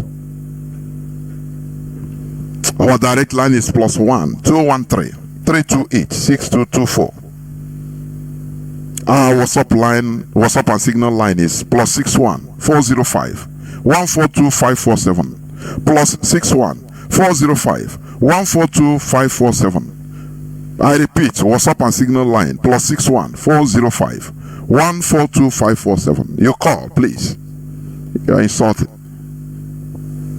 You are in United Kingdom packing sheets of old men and women. Packing their sheets. And it's not an insult. And you have your aged mother and father at home. No person is caring for them. Before even you can send some, you pay the person will go there and even to buy something for them. And on us again outside now, I know outside now park other people. I care for other people, say old men and women. It's not an insult. You need to judge yourself so that you don't be judged. I have a caller that has been there. Please, caller on WhatsApp. Welcome to the program. Can you hear me, please? Call on WhatsApp. Yes, I can hear you, my professor. There, Mazi. Welcome to the program. Thank you for your enlightenment on this very hallowed platform where we worship. My name is Mazi Jidofo. I've been listening and my spirit is troubled by your words. Because in Africa, I thank Chukwu Kikabiama for bringing Mazi and the canon. Many of us years back were reasoning like an animal. But today, we have also, making use of our frontal lobe to think in another dimension, to even reason beyond our immediate environment. I was listening, and when you read the press release also, there is something that I want to even make as a point here. This very Britain, listening yesterday program, when you also explained that, you see these people, their assignments, P2B, let me start from P2B. They use P2B to make sure that they thwart this very movement because they have mission.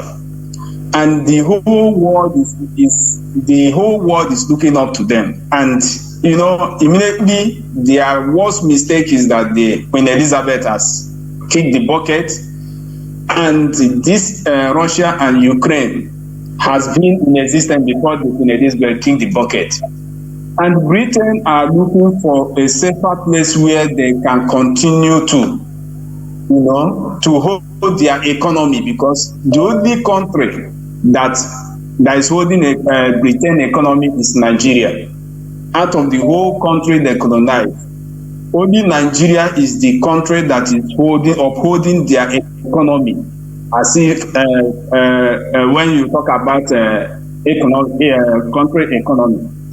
Now, when this agitation started, as this agitation intensified, and the bridges were being built by our leader Mazi and the canon, they tried very much hard to use P2B during election to destroy and also create hatred between the Oduduwas and the Biafrans, so that we will be more divided than we are before. And they will be able to make use of their cohort they are using for the proper assignment to do their bidding. Now, P2B has done his own very best according to the assignment they have given to him, and he failed. He was able to achieve a little bit, but not what they expected that they got. But when they have looked towards what the assignment of P2B, they still saw incomplete assignments, and they are now approaching Biafrans. They advised Chinedu, because many of our people are too gullible. A lot of them are still waiting for P2B in Nigeria judicial system. The first assignment they get to Chinedu, they endorse, is to make sure that he implements something that can take the youth inside, which under 1 week of Chinedu swearing in is a very good move of governance when it comes to development, to institute student loan. because majority of those shouting obedience are students. These people were able to smartly advise Tinubu, the first move you have to make is to clear the road for yourself and make sure you push the youth inside so that they will continue to struggle in one way. Then you will not continue your work. And that was the first step Tinubu took to implement that very law of student loan. And now in university, students are struggling to, to gain, to earn. Now to also deceive the minds of those youth, those angry youth, to also deceive their minds so that they will begin to, have this kind of mind of hope towards Tinubu that they know that he cannot perform anything. This is the first thing they have done, and they now went straight to go and capture the Ohanes and Igbo. Our people always praise white people. Like I listened to yesterday program when you rephrase Soludo comment when Catrola line came that the whole world has come to Anambra. Now they went straight to capture the Ohanes and Igbo, which they believe that these are the people that are speaking for Igbo. And once they capture, they will welcome them to deceive our people more. As Tinubu is dealing with the youth, which are the people that shouted forbidden under student funding, they will now come and use Ohanes and Igbo to deceive more of those people that are graduate and miserable, that development is coming for employment. This is the move these people have taken, and also to make our minds, as P2B were not able to make his progress in presidential seat, so that our people will still have belief that the world has come to help us to develop. Even our brother did not get a presidential seat, that Igbo land will still be developed. These are the things I myself, I was just nothing in my mind that these are the particular move they have to take to make sure they come, to dilute the madness from the eastern region, to dilute the madness and the harsh, as in the mental rigor of our people, the way they believe that Nigeria has suffered them, to give them this very hope. And this is what they have come to do. Secondly, Mazi, sometimes I will just begin to think in this manner. Africans had leaders that has risen up. Many of African leaders has woken up, but the problem we are having in Africa, I'm not only talking about Biafra, I'm talking also Africa entirely. Professor Mulumba is speaking. This woman, I think ambassador of ECOWAS, something. African Union, former ambassador of African Union in the US. I think a Zambian. I think she's either Zimbabwean or Zambian. Yes. Yes, I do follow that, madam. She's speaking. These are the African leaders that has risen up. But the problem is that the youth, they also have their own problem, and the youth of Africa are also having their own problem. In the sense that the youth of Africa will listen to all this enlightenment, like you have been exposing and enlightening people on Radio Biafra. But they cannot be able to even give attention to those words because they are not together. They are not together. Like these people I mentioned, South Africa, they are also speaking. But there is one thing, a problem that these leaders that are speaking up now, that have seen those things and they are speaking up, are also causing in the mentality of African youth. They don't want to lead the train. They are only speaking. Many Africans, these people now, they had followers. Many Africans are listening to these people. Many youths all over African continent are listening to these people. But they only come on pulpit to speak without making the African to take action. And that has also helped the African youth. When they listen to it, they went to bed and sleep. And these are problem Africans are facing. Only speakers we have. They can speak eloquently, but they don't want to make African people to trigger up. In another side, when the youth listen to all these things, they cannot wake up because they don't know who to lead them to. The reason why they are holding our leader today is because our leader is a man who can enlighten and take the action. And that is why our leader is being held today.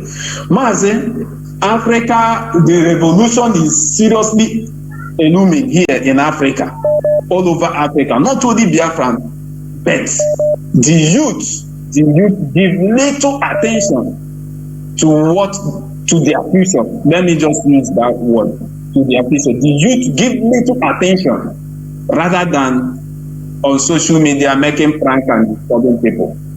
A lot of our people are Otimpo people. Anything that happens now, you will see all of them making noise on social media.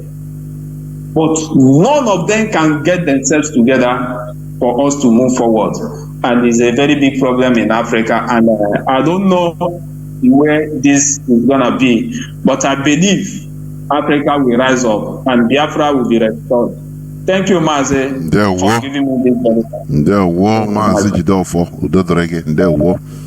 You know, this is not a one-day affair. Let me tell you. You know, when things have gone, when you start studying it in history, you think that it went on under 1 day or 1 year or 10 years. No.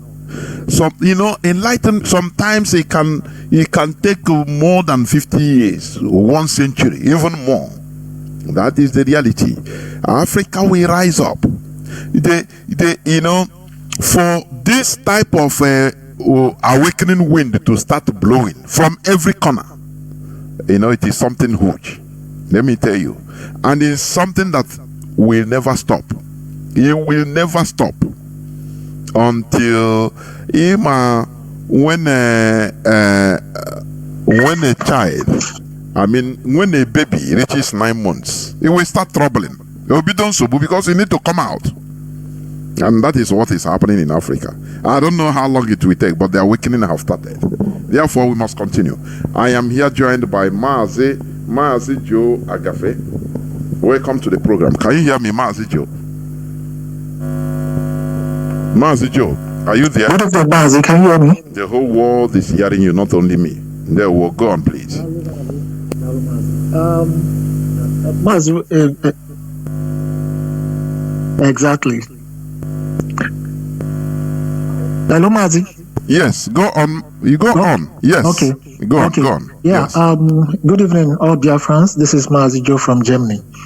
Mazi, I started listening to your program late, but you won't believe me that the 10 minutes that I listened to was so huge.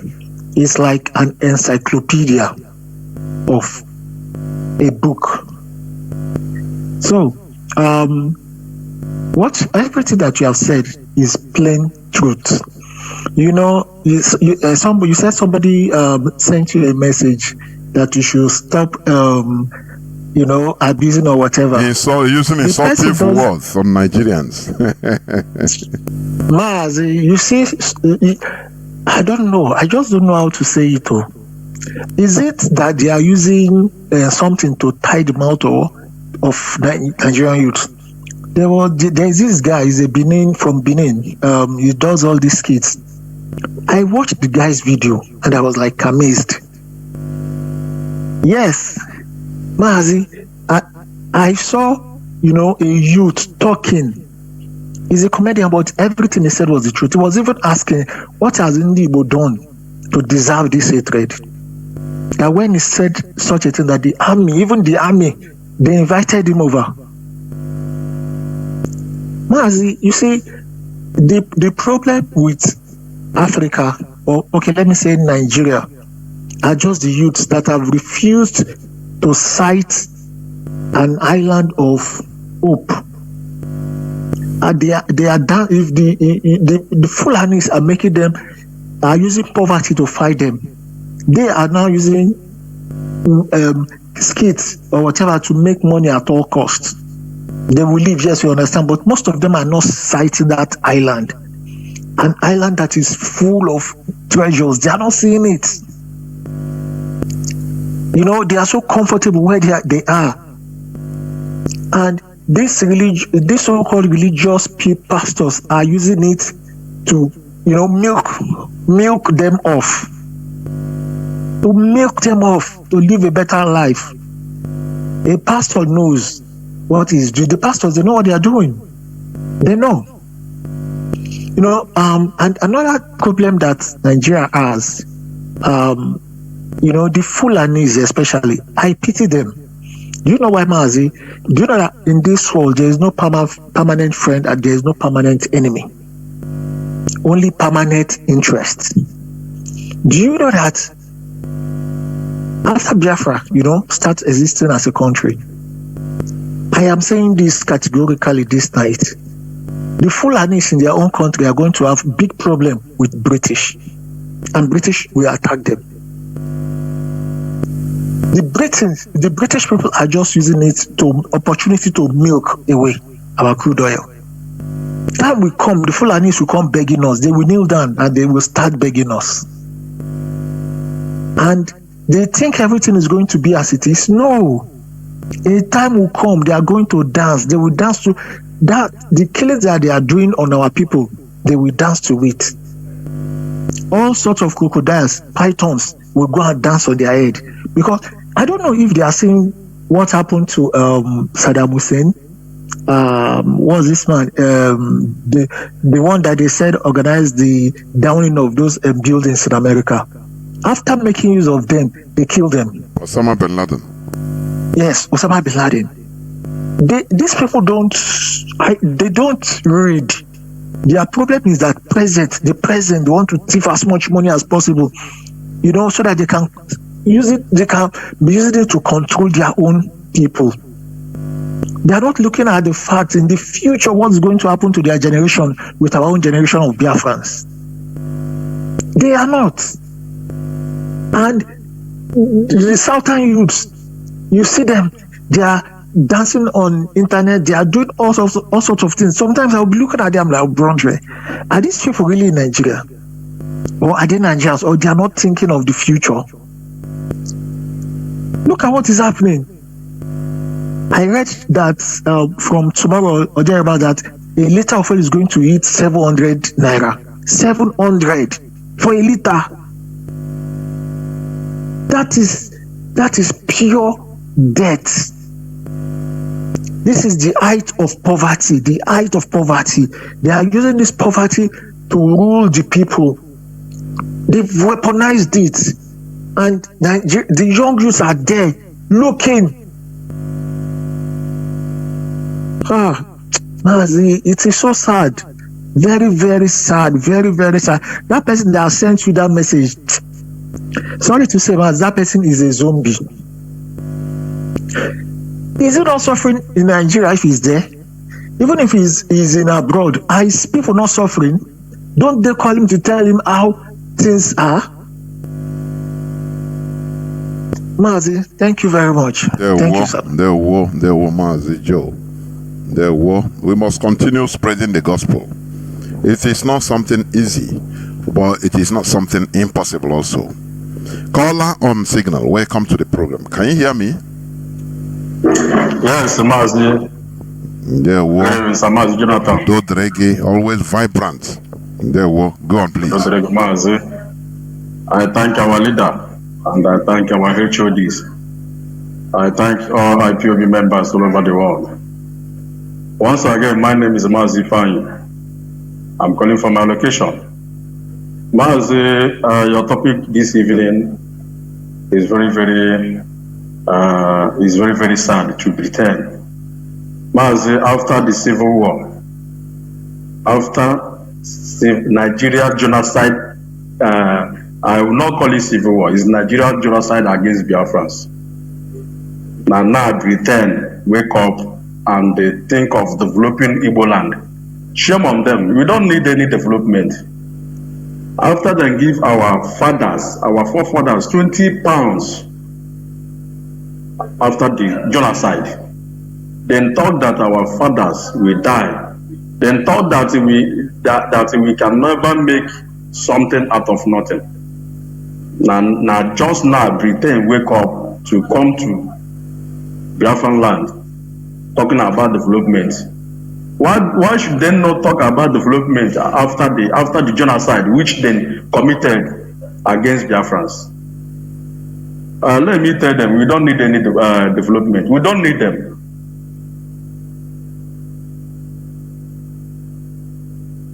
Is referendum and release our leader Mazi unconditionally. That is the only development we need in this Biafra land. We are tired of Nigeria. And let me use this medium to advise Iwanyang, who is a Igbo general president.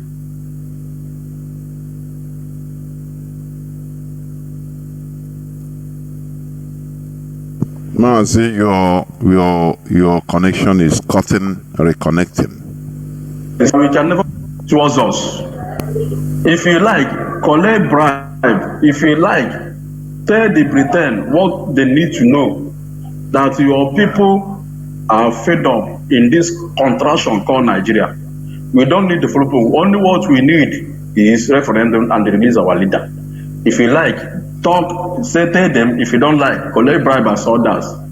But let me tell you people, all the whole elected officials, politicians in this Biafran land, we can never forgive, we can never forget, we can never forgive you people.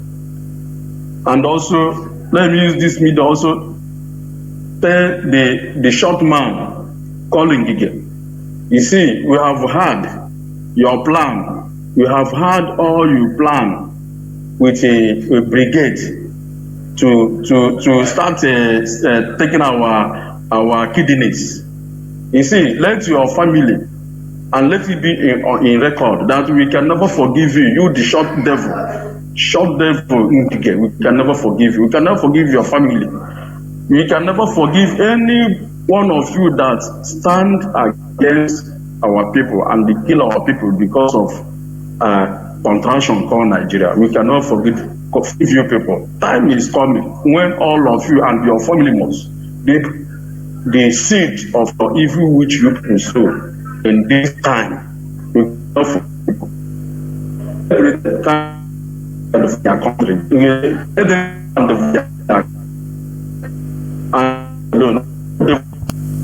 Mazi, your line is going digital.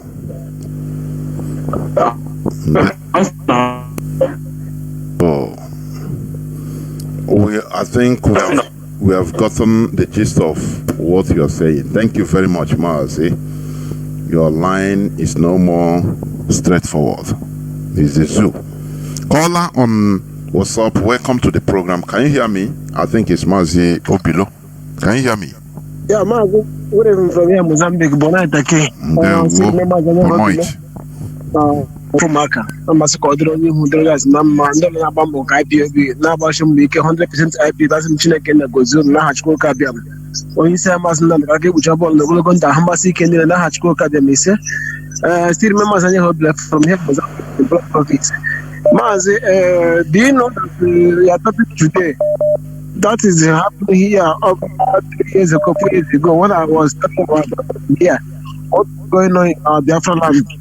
And if I post something that is going on, I want to go damage the image of Nigeria. I want to damage the image of Nigeria. If I post something that is going on, now, when they go for thoughts and that, if you want to job, I think there is something that is supposed to know.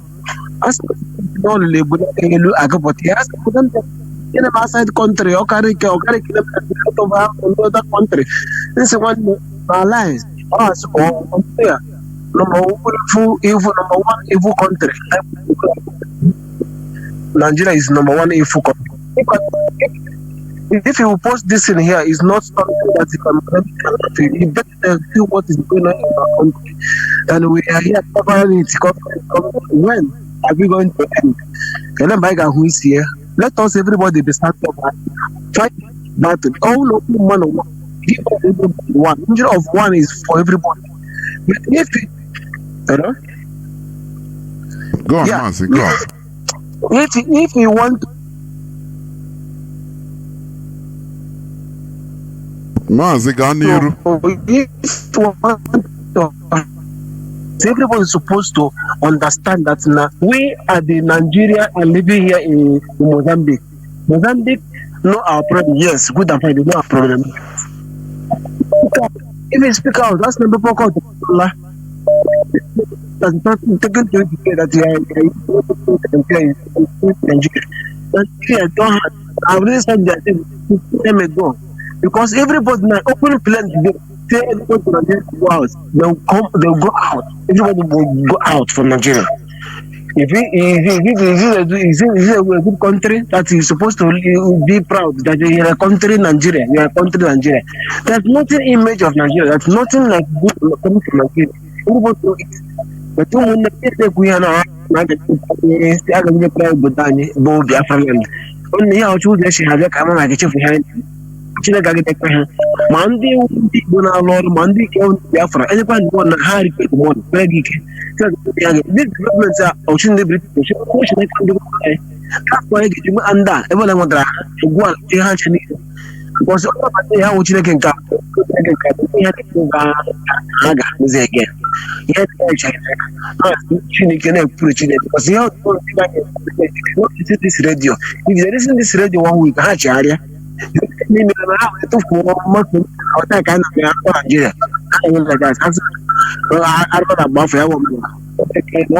Our culture, from that everything.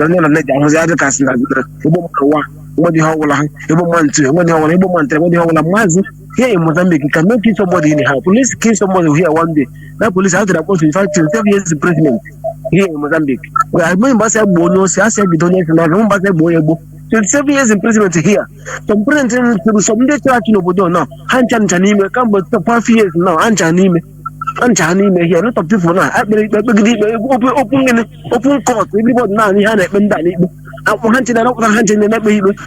years now. Chanime run now. Mozambique and Africa. On the Nigeria the hell. Nigeria the hell. Nigeria the hell. Nigeria. Thank you very much. For him, Mozambique.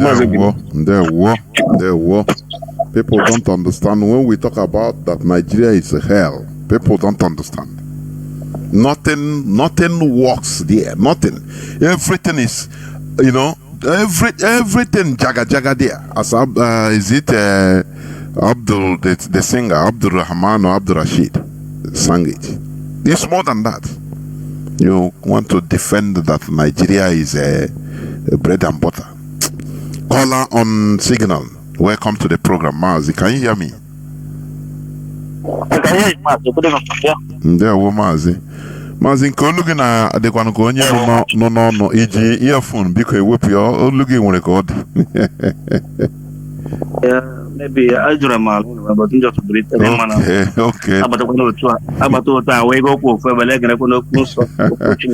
Oh, there. Please go on. Thank you very much. Yesterday your program was very hot. I called, but my call wasn't picked. But it's quite unfortunate. Let me begin from yesterday's program and say something about. My name is Amy Chris. I'm calling from Italy. Yesterday, the Mazi, our elder brother was as a bureau. I think what is they call it? What's that man name? Sorry, I've forgotten. Mazi Ezekulie. Yes, he was saying something that we must know how to play the politics. He said a lot of things. That particular one. Yeah, I wanted to say that what he has said, what he has in his opinion, is not something bad, but it depends on the background you want to play the game. When you watch all our African leaders in Africa, you can see that 90% of African leaders are still paying allegiance to the colonial masters, especially the old men in Africa. All of them, even Chinedu himself. When he watched Chinedu say something during the campaign. He said those that wanted us to do climate change with them, if they want us to agree with the terms of climate change, they have to give us money. That's what Tinubu said. Now, you understand how they are reasoning be. So if that kind of thing Mazi Kule was saying yesterday is something that you are doing something with people that have sense, now you will begin to play the politics with them. But in these people, just like somebody came to your house and steal your belonging, or you people go to party, unfortunately your wallet lost or your money lost, somebody picked the money and put it inside your pocket, and you are looking for the money. Couldn't say, you even ask the person, do you see my money? He said, no, I didn't see the money. Your money lost? He said, yes, your money, I lost my money. I lost my 1,000 euro here now. I'm looking for it. He said, come, let's go and check these people. He now go with you to check others whether they have the money. What it means that money you can never see it, because who is looking for the money with you is with the money. That's exactly what Igbo politicians are trying to do in Nigeria. They are seeking to get political maybe agreement or whatever under those that are stifling your intelligence and everything, holding you down. So those people are conspiring. So we have no point to go on that side. Let me tell you one thing that makes me tired in this struggle. On this today's program, so as you have said, according to even the message somebody wrote, one thing that tires me in this struggle, not because of the time of this struggle, not even anything, but the ignorance of our people. Sometimes I get tired of it. When you listen to our people, the way they reason, the way they talk, after listening to Radio Biafra and what they do, believe me, you'll be. Yesterday, one of our brother called from Holland, and I think he talked on the Mazi Kule's comment. He said, no, you shouldn't hell to Limbu now. You should wait. Let us see the outcome of this election, this court process. You see, this is the point I'm trying to make here. The way our people reason and what they do, and the way the ignorance is beyond repair. Our people are totally politically ignorant. Even those in the street, talk less of those in politics. Those in politics are ignorant. Then think of those in the street. They don't understand what we are talking about. They don't even know how to get through. If you want UN to talk about us, when we Italy here, we have over more than 200,000 Igbos in this country. When we call for protest, come on, we need 100,000 people. When 100,000 people march in the street of Italy, march in the street of Germany, you see the United Nations will force to talk about us now. They will come into this matter and ask questions. But you will sit at your home. A question Biafra. You want Nigeria, you want things to better, and the things cannot work. We are suffering all over the world. It doesn't touch. Go to every prison in this country. Our people are inside it. What are they doing? It's not because the money you work here cannot be enough for you to feed yourself, to take care of yourself, but you have excessive expenses at home. You take care of your brother, your siblings, your mother, your everybody, taking care of them. Every average Igbo man in the diaspora is an institution. We are subjected to, it's just like one kind of slave again. It is not one kind, it is slavery, complete slavery. Slavery. We are subject to be into slavery. We in diaspora here. Let me tell you, Nigeria, even the schools in Biafra land today, courtesy of those in diaspora make the schools to function. Because we know how many people we are paying for school fees at home. From here, you know how many people we are paying for the hospital bill from here? Ask yourself around you. What is sustaining mostly the south, the so-called south or east? Our land is money from diaspora. I'm telling you honestly. Of course. Oh, that's 100%. There's nothing. Then if federal government listen, what is government doing there? Nothing. Is nothing. Completely nothing.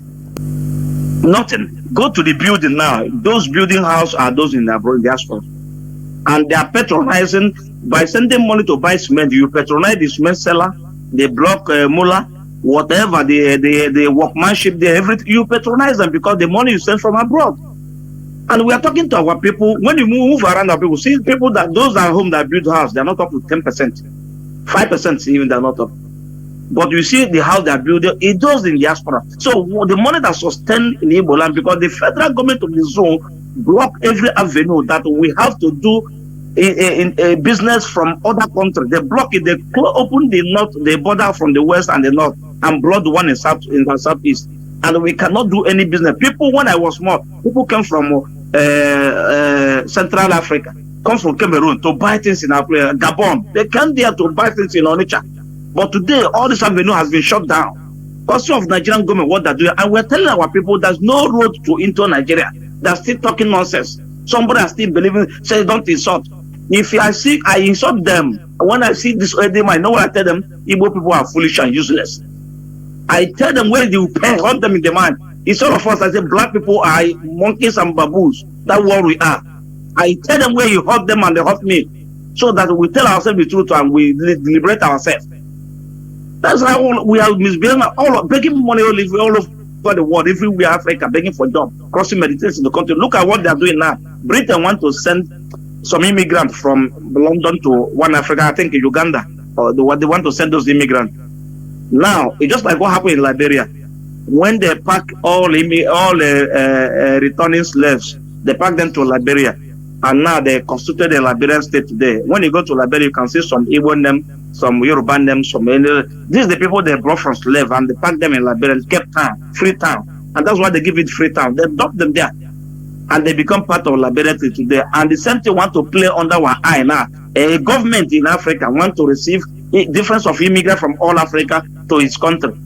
Tomorrow, those that cannot afford to come from Uganda to locate their place, they'll become Uganda. Maybe you get an in Uganda. Rwanda, I think so. Yeah, Rwanda.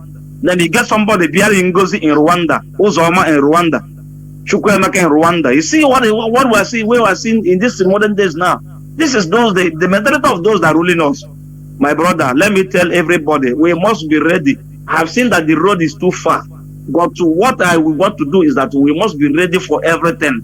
If we will perish, we perish. If we will live, we succeed, we live. There's no harm in trying. We will try and fail. Whatever it might cost us, let us go there and Mazi, do it. we will never fail. Is a I know we will never fail. But I have anything I do in my life, I have negative and positive. And I'll prepare myself for negative, I'll prepare myself for positive. Anyone that comes, I will fit in. That is me. So that is how I do. So I cannot be focused only positive. When you get negative, then you become to slumber. No, I will prepare myself, both of them. So we have to do everything we can do. Those we can kill, we kill them, because there's those that we need to kill them in this struggle. Thank you, Master, and God bless you. There were. Thank you very much. We must continue. I understand what Mazi is saying. We don't need to continue praising ourselves to oblivion. Caller on WhatsApp, welcome to the program. Can you hear me? Yes, Mazi, I can hear you. There, well, welcome to the program. I remain Mazi Milimalugo calling from United Arab Emirates. Mazi Jonathan Chinedu. Your topic always a wonderful topic, because you always say it the way it is. Your topic have opened and they wake up many of our people up, and also Africans up, even Nigerians. Mazi Jonathan Chinedu, I want to say something about the army man that you play his voice, that is saying something positive now, that helped the killer late Buhari to win election in 2015. You know, the problem of black people is that they know the truth, but they always support the evil. It's just like all this riffraff that is in Nigeria soldier and the Nigeria police in their forces. Sometimes we see them, they will come out and they protest because they are not paying them their salary. Some of them live in police barrack, miserable life. They cannot afford to pay the school fees of their children. Many of them cannot afford to pay the school fees of their children, cannot feed their family. Many of them are living a miserable life. But you will see them, all these criminal politicians, we use them to be killing those that are protesting, that are agitating for their own betterment. Sometimes you will start to be marvel and ask if these people are really a human being. Mazi Nnamdi Kanu came to the liberation of everybody, even entire Africa, so that we be liberated from European slavery. Tell me, in this 21st century, a country, the people that call themselves a human being will be under their fellow human being. The European will be controlling them, removing them like what we are calling it, removing them like a robot. The European will be dictating to the people that call themselves intellectual and graduate in the zoo called Nigeria. Dictate them for what they will do. Is very appalling. It's very appalling. If our people understand the situation that we are in a time bomb, everybody needs to wake up. But this makes me angry all the time because the youth of the so-called Nigeria is a dead body. They are dead body. They refuse to face the reality of life. They refuse to face the reality of life because all the criminal politicians in the zoo called Nigeria have used hunger and the hardship to suppress them to the low level. When they see kobo 1 naira, they will grab it and sell their birthright. Is this how we are going to continue forever? Are we going to continue in this miserable life forever? No, we cannot. Instead, it's better, just as our leader Mazi Nnamdi Kanu used to say, it's better that everybody die. Let the European self come and take over than for us to continue in this miserable life that we are seeing ourselves. Because we are even the life that animal is living is more better than the one that we are living today in that evil construction called Nigeria. Go there, you will see poverty speaking. Go to our land today, you will see poverty. Poverty speaking. Some people in our land today cannot afford to buy a tuber of yam. Common a tuber of yam. They cannot buy it unless if you slice it before they can be able to buy it. And the criminal religious leaders are helping them. Are helping these criminal politicians. Are helping them. Because they are giving our people fake hope that Nigeria is going to be better. Tell me how Nigeria is going to be better. These criminal religious leaders are giving our people fake hope because they are benefiting for the suffering of our people. They are benefiting much in the suffering of our people because if these criminal politicians, criminal religious leaders are telling our people the truth that their problem is the criminal politicians in Nigeria. That Nigeria is a evil contraction. That the foundation of Nigeria is very fast. That Nigeria belongs to Britain. That Nigeria is controlling. That Britain is controlling Nigeria by Fulani terrorists. Look at our land today. Look at what is happening in Enugu State. Kidnapping everywhere. Kidnapping everywhere. Why we have 82 divisions in Enugu State? Why we have army in a country that army, police, DSS is a kidnapper? Tell me the fate of that very country. Mazi Jonathan Chinedu, we must prepare ourselves very well. We great IPOB must end that evil contraction corner. It's a must.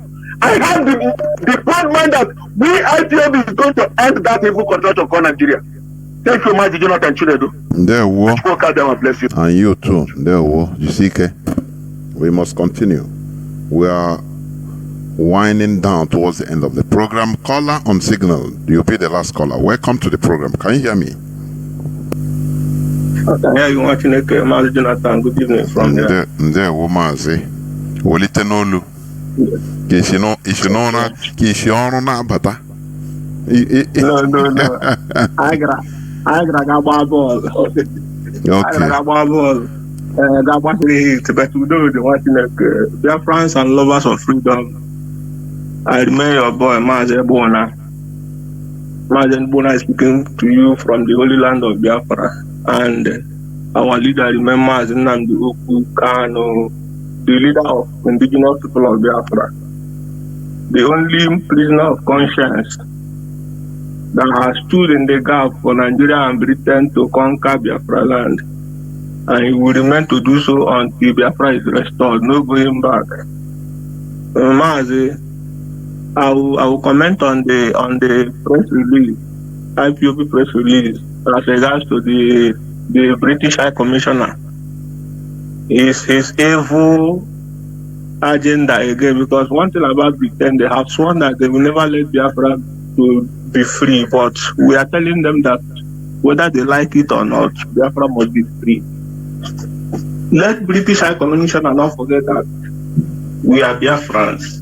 The great Igbos, we never came to them, they came to us.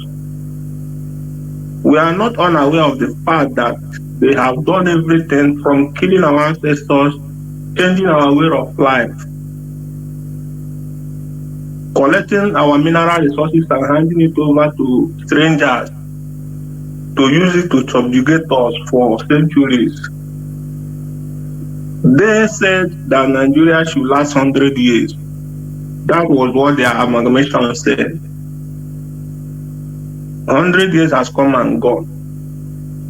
If British is interested in helping the Biafrans or trying to solve the problem of Nigeria, why not start with renegotiating the Nigeria? Because the initial agreement is expired. Why are you coming to partner with the Igbos now when the agreement you gave is expired? You gave agreement and you never partnered with us when the agreement was still subsisting.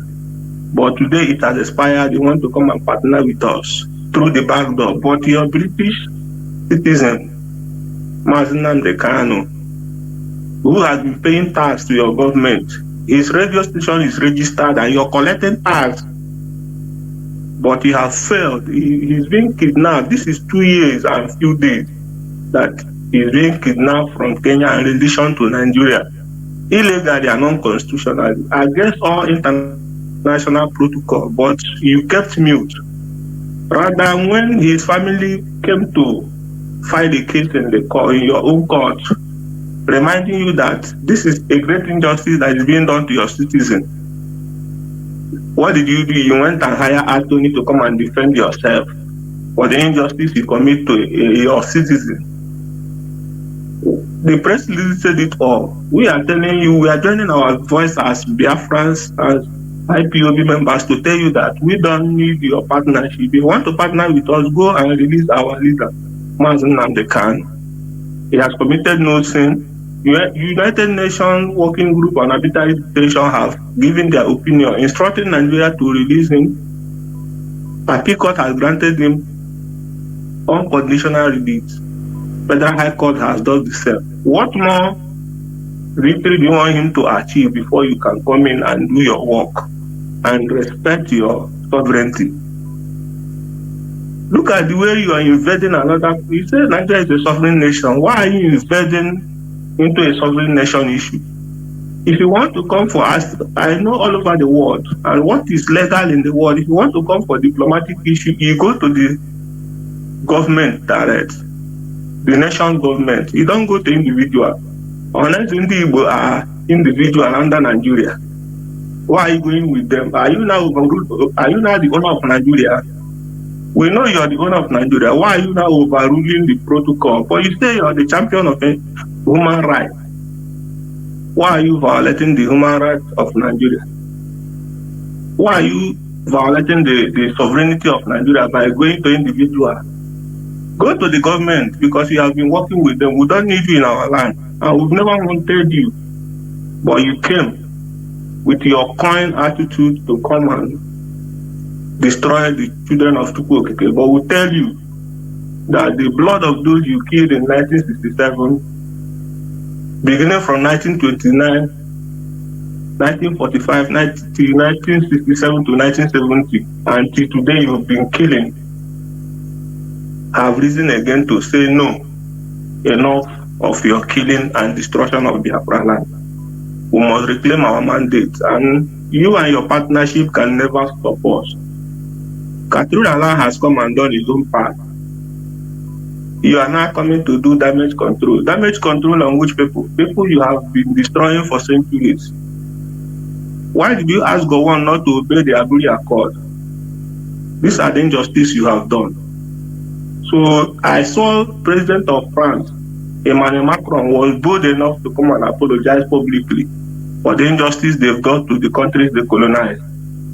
British, when will you come out and apologize to the world for the injustice you've done to this world? Because as far as I'm concerned, you are the Satan in this world. Until you are destroyed, the world will never know peace. And your destruction is imminent. And nothing will stop it because you have pampered with those that has a very cordial covenant with Chukwuokike. Even in our foolishness as a people, because as far as I'm concerned, my race are one of the most foolish race on earth, Igbo race. I respect our veteran, I love him and I appreciate him. But there are some points he raised yesterday concerning how intelligent Igbos are. I said no to that. I'm an Igbo man, blooded. We are the most foolish because today we are the ones that still believe there is something called Nigeria. If you come to Nigeria today, the Igbos are the one living and still there is hope for them in Nigeria. Even with the whole injustice that has been done to them, most of them have not even realized that something is happening to them. The greatest achievement in Nigeria today is not building house, it's not driving car. The greatest achievement in Nigeria as a youth and as a stand is to get a visa to travel abroad, to run away from Nigeria. Japa syndrome, why is it like that? You're coming to develop our land. Whereas our people that are in your land, they cannot even give them a poor right. And I heard a brother, I saw Mama Jonathan, he said something about a brother calling to tell us that we are insulting Nigeria. No. That person should first of all ask himself this question. If he loves Nigeria so much, let him go to a police checkpoint and tell a policeman, why are you disgracing Nigeria? If he do that and come back alive, then he has the right to come and tell us that we are insulting Nigeria. In as much as he cannot stop in a checkpoint and stop a policeman with uniform and gun and tell him, oh God, why are you disgracing Nigeria? Maybe your IG have asked you to leave the road. Why are you still there? But he can't do that now. Or go to the church and meet the GOs. Come, why are you dehumanizing human beings? Asking them to roll on the mud. Asking them to drink sand because they want to get healing. Why are you doing great injustice to humanity? But if you cannot do those things, you have no moral justification to come and tell anybody that they are insulting Nigeria. The name Nigeria is an insult already. For you to answer Nigeria, that means you are already an insult. You're prone to insult. People can insult you. So you don't have any right to tell somebody why you're insulting me because your name is insult. So Biafrans are lovers of freedom. Our freedom is sacrosanct. No going back. The more you get harder, the more it gets sweeter for us. We are happy to be Biafrans and we can't deny our identity. Nobody gave it to us. It's Chukwuokike, and that is what we carry along. Man, thank you and God bless you for what you do for my Thank you very much. We must continue. As you rightly say, Nigeria, the name Nigeria is already an insult, a racial construct. It's an insultive word already. So any person that is telling you, don't insult Nigeria, you are a dummy, complete dummy. Caller on on WhatsApp, please make it sharp. I give you 3 minutes maximum because I've already almost switched off the phone. Go on, please. Mazi Jonathan, don't get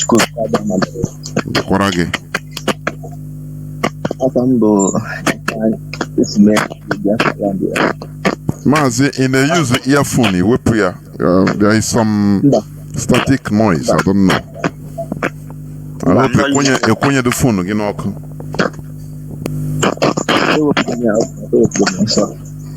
There we Daniel. Ana m ekene gị nke ukwuu Maazị Chukwuka Abịama ya na-enye gị na ya gbaa gị ume gbakwa onye ndu anyị bụ Maazị Nnamdi Kanu, the greatest prophet of our time. Onye bido njem the DOS na-ekwara anyị nwa bụ ụmụ Biafra, the indigenous people of Biafra. Nwere onwe a na anyị na-azọ ewezụga dịsị nwere onwe as an Igbo man, anyị nwere hope, mana thank to Elohim Chukwuka Abịama kpọtara anyị mmadụ dịka Nnamdi Kanu. Maka ifu na Naịjirịa kịta ndị Igbo ndị anyị emeri enwe bụ na mmadụ enwere taproot, enwere mgbọrọgwụ ọbụla ha nwere, mana na ndị Igbo sef enwere any taproot ha nwe. Maka onye Hausa ma Fulani can come n'ebe na mba anything ịma mme mkpọtụ na ọnwa ya na-ekiri ya onye ị ga-eme. Mana for the coming of IPOB ogosi na Chukwuka Abịama ka nyere anyị Biafra nwa anyị ga-enweta onye a. Maazị udo dịrị onye ọbụla. Ndewo dịkwara. Thank you very much. Udo dịrị gị, short and concise. Biafrans and lovers of freedom, this is where I'm going. I'm switching off the phone. What we do here is to steer our consciousness up. Let me tell you, without being at alert consciously, without our brain starting to work, I'm telling you, there will be no advancement. We go nowhere.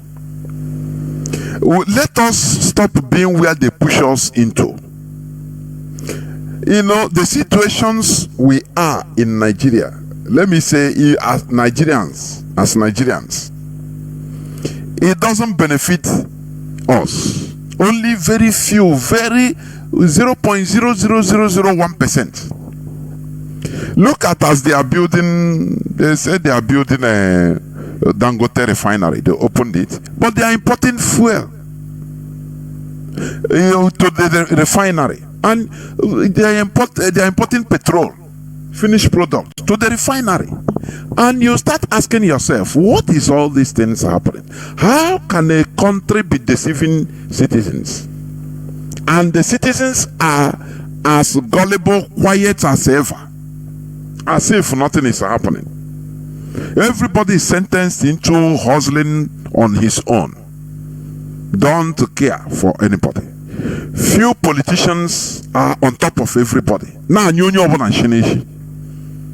you want to rise up, they use tribalism, religion, in order to thwart and separate everybody.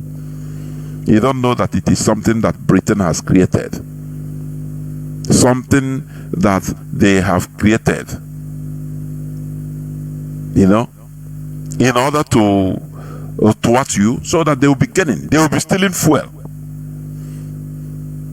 Look at where they just look at where they are drilling crude oil,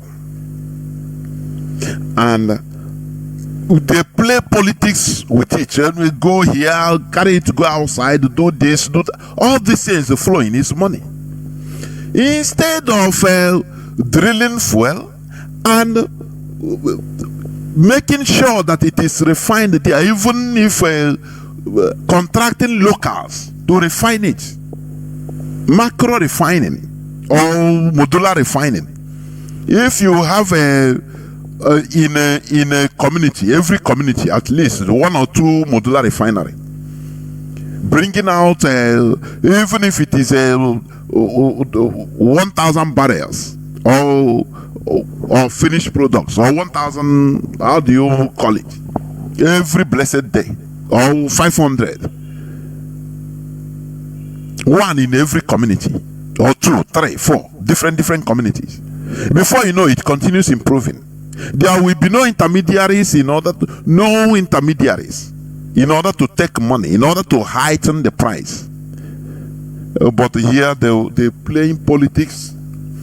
Take it, go here, refine, drill it. Now, cost of moving to the pipe, from pipe to another place, from there to outside abroad. Now, you pay, refine it, you pay. Now you start buying it one, bringing back into refinery again. You pay. Now from refinery you pay again. Internal refinery to deceive people that you are refining it at home. Price will go up. What is this? Sometimes when I say, when will Africa or Nigeria in particular, can it ever develop and start thinking of sending mission to Mars? Can it ever start thinking about funding space satellites locally produced?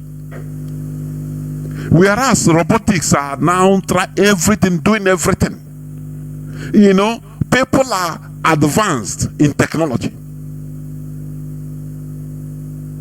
It is very absurd.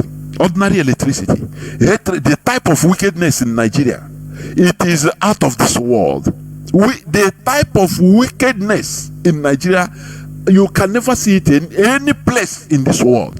But where I have problem is this.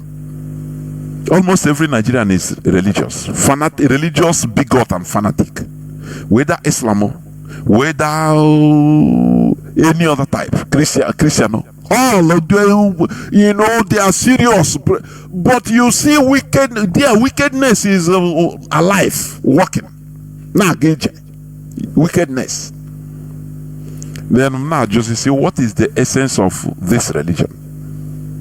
What is the essence? It is very absurd. We must continue in what we are doing because we are heading somewhere. Let me tell you, and let me reiterate, we are not trying to restore another type of quagmire-ish country in Africa.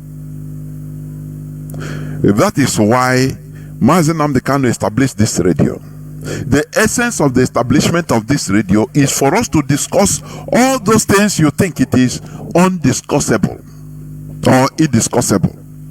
All those things that you think is taboo. Here we ask every question so that we put answer.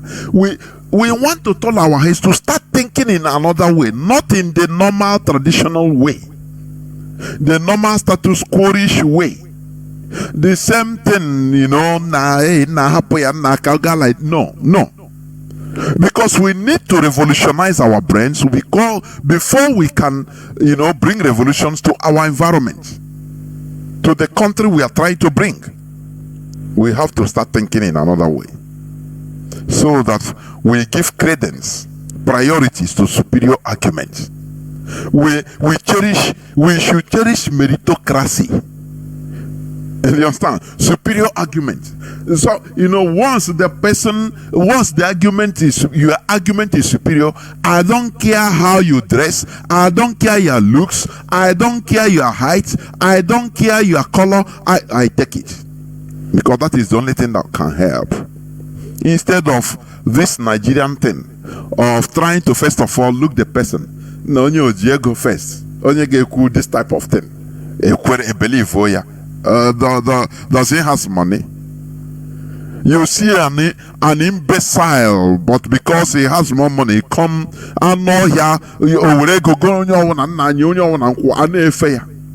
Whereas the person with the brain, we want to change this type of status quo, this type of mentality, so that we can be able to build a vibrant society. The same way when you travel, you go to Germany or Canada, they don't look whether you are from this or you are color anything. What they want to know is whether you can perform, you merit that job.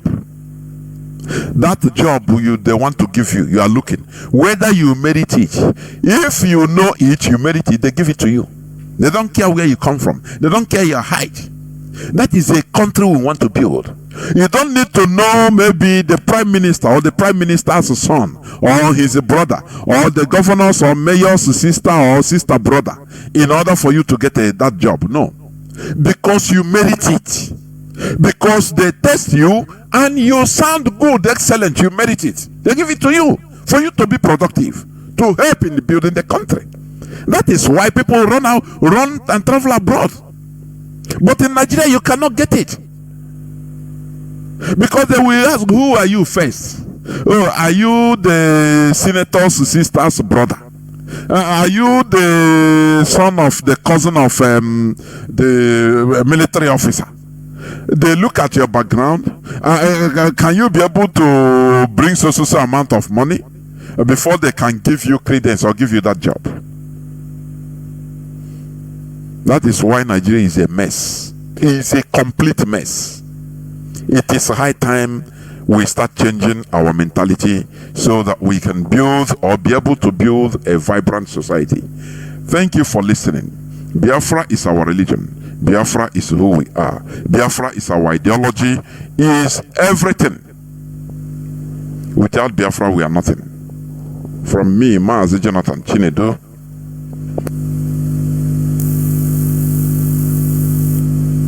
it is simply good evening. Gaije, kunitenu gaije, gaije, kunitenu gaije, gaije, kunitenu gaije, eya, gaije, eya, gaije, eya, gaije, eya, gaije, umo Biafra kunitenu gaije, kunitenu gaije, umo Biafra kunitenu gaije, megazana.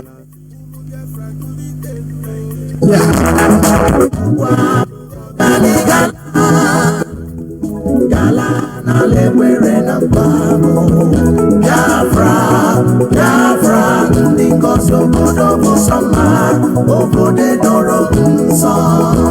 The land of the rising sun is a home of the Biafrans.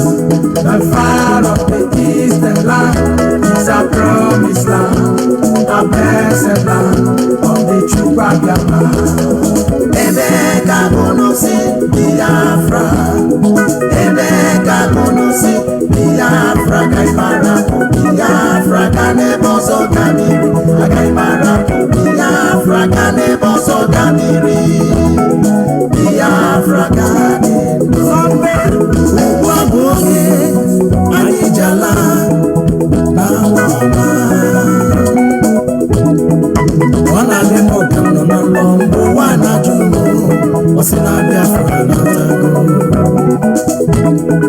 Chukwu okike bịa ma onye anyị nọ n'aka bịa mere anyị ihe mara mma. Ugbu a bụ oge anyị jala n'ala nna m. Biafra bara ọma, ala Chukwu gọziri, ala mma na ahụ, ala Chukwu gọziri, the rising sun. Mgbe mbuka kwuru okwu wesi n'oji ihe nwatakịrị, o were aka n'elu aka fụwa ya ụfụ wetuo ya, maka na ọnọdụ ugo adịrọ n'ikpe mma.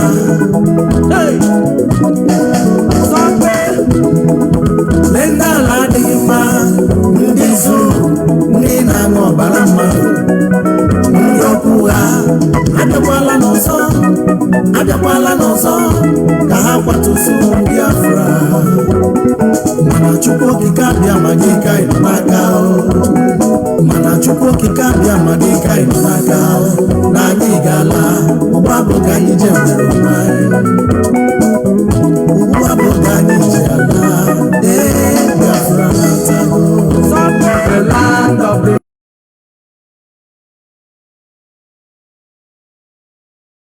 rising sun is ụwa bụ ka anyị ji ala.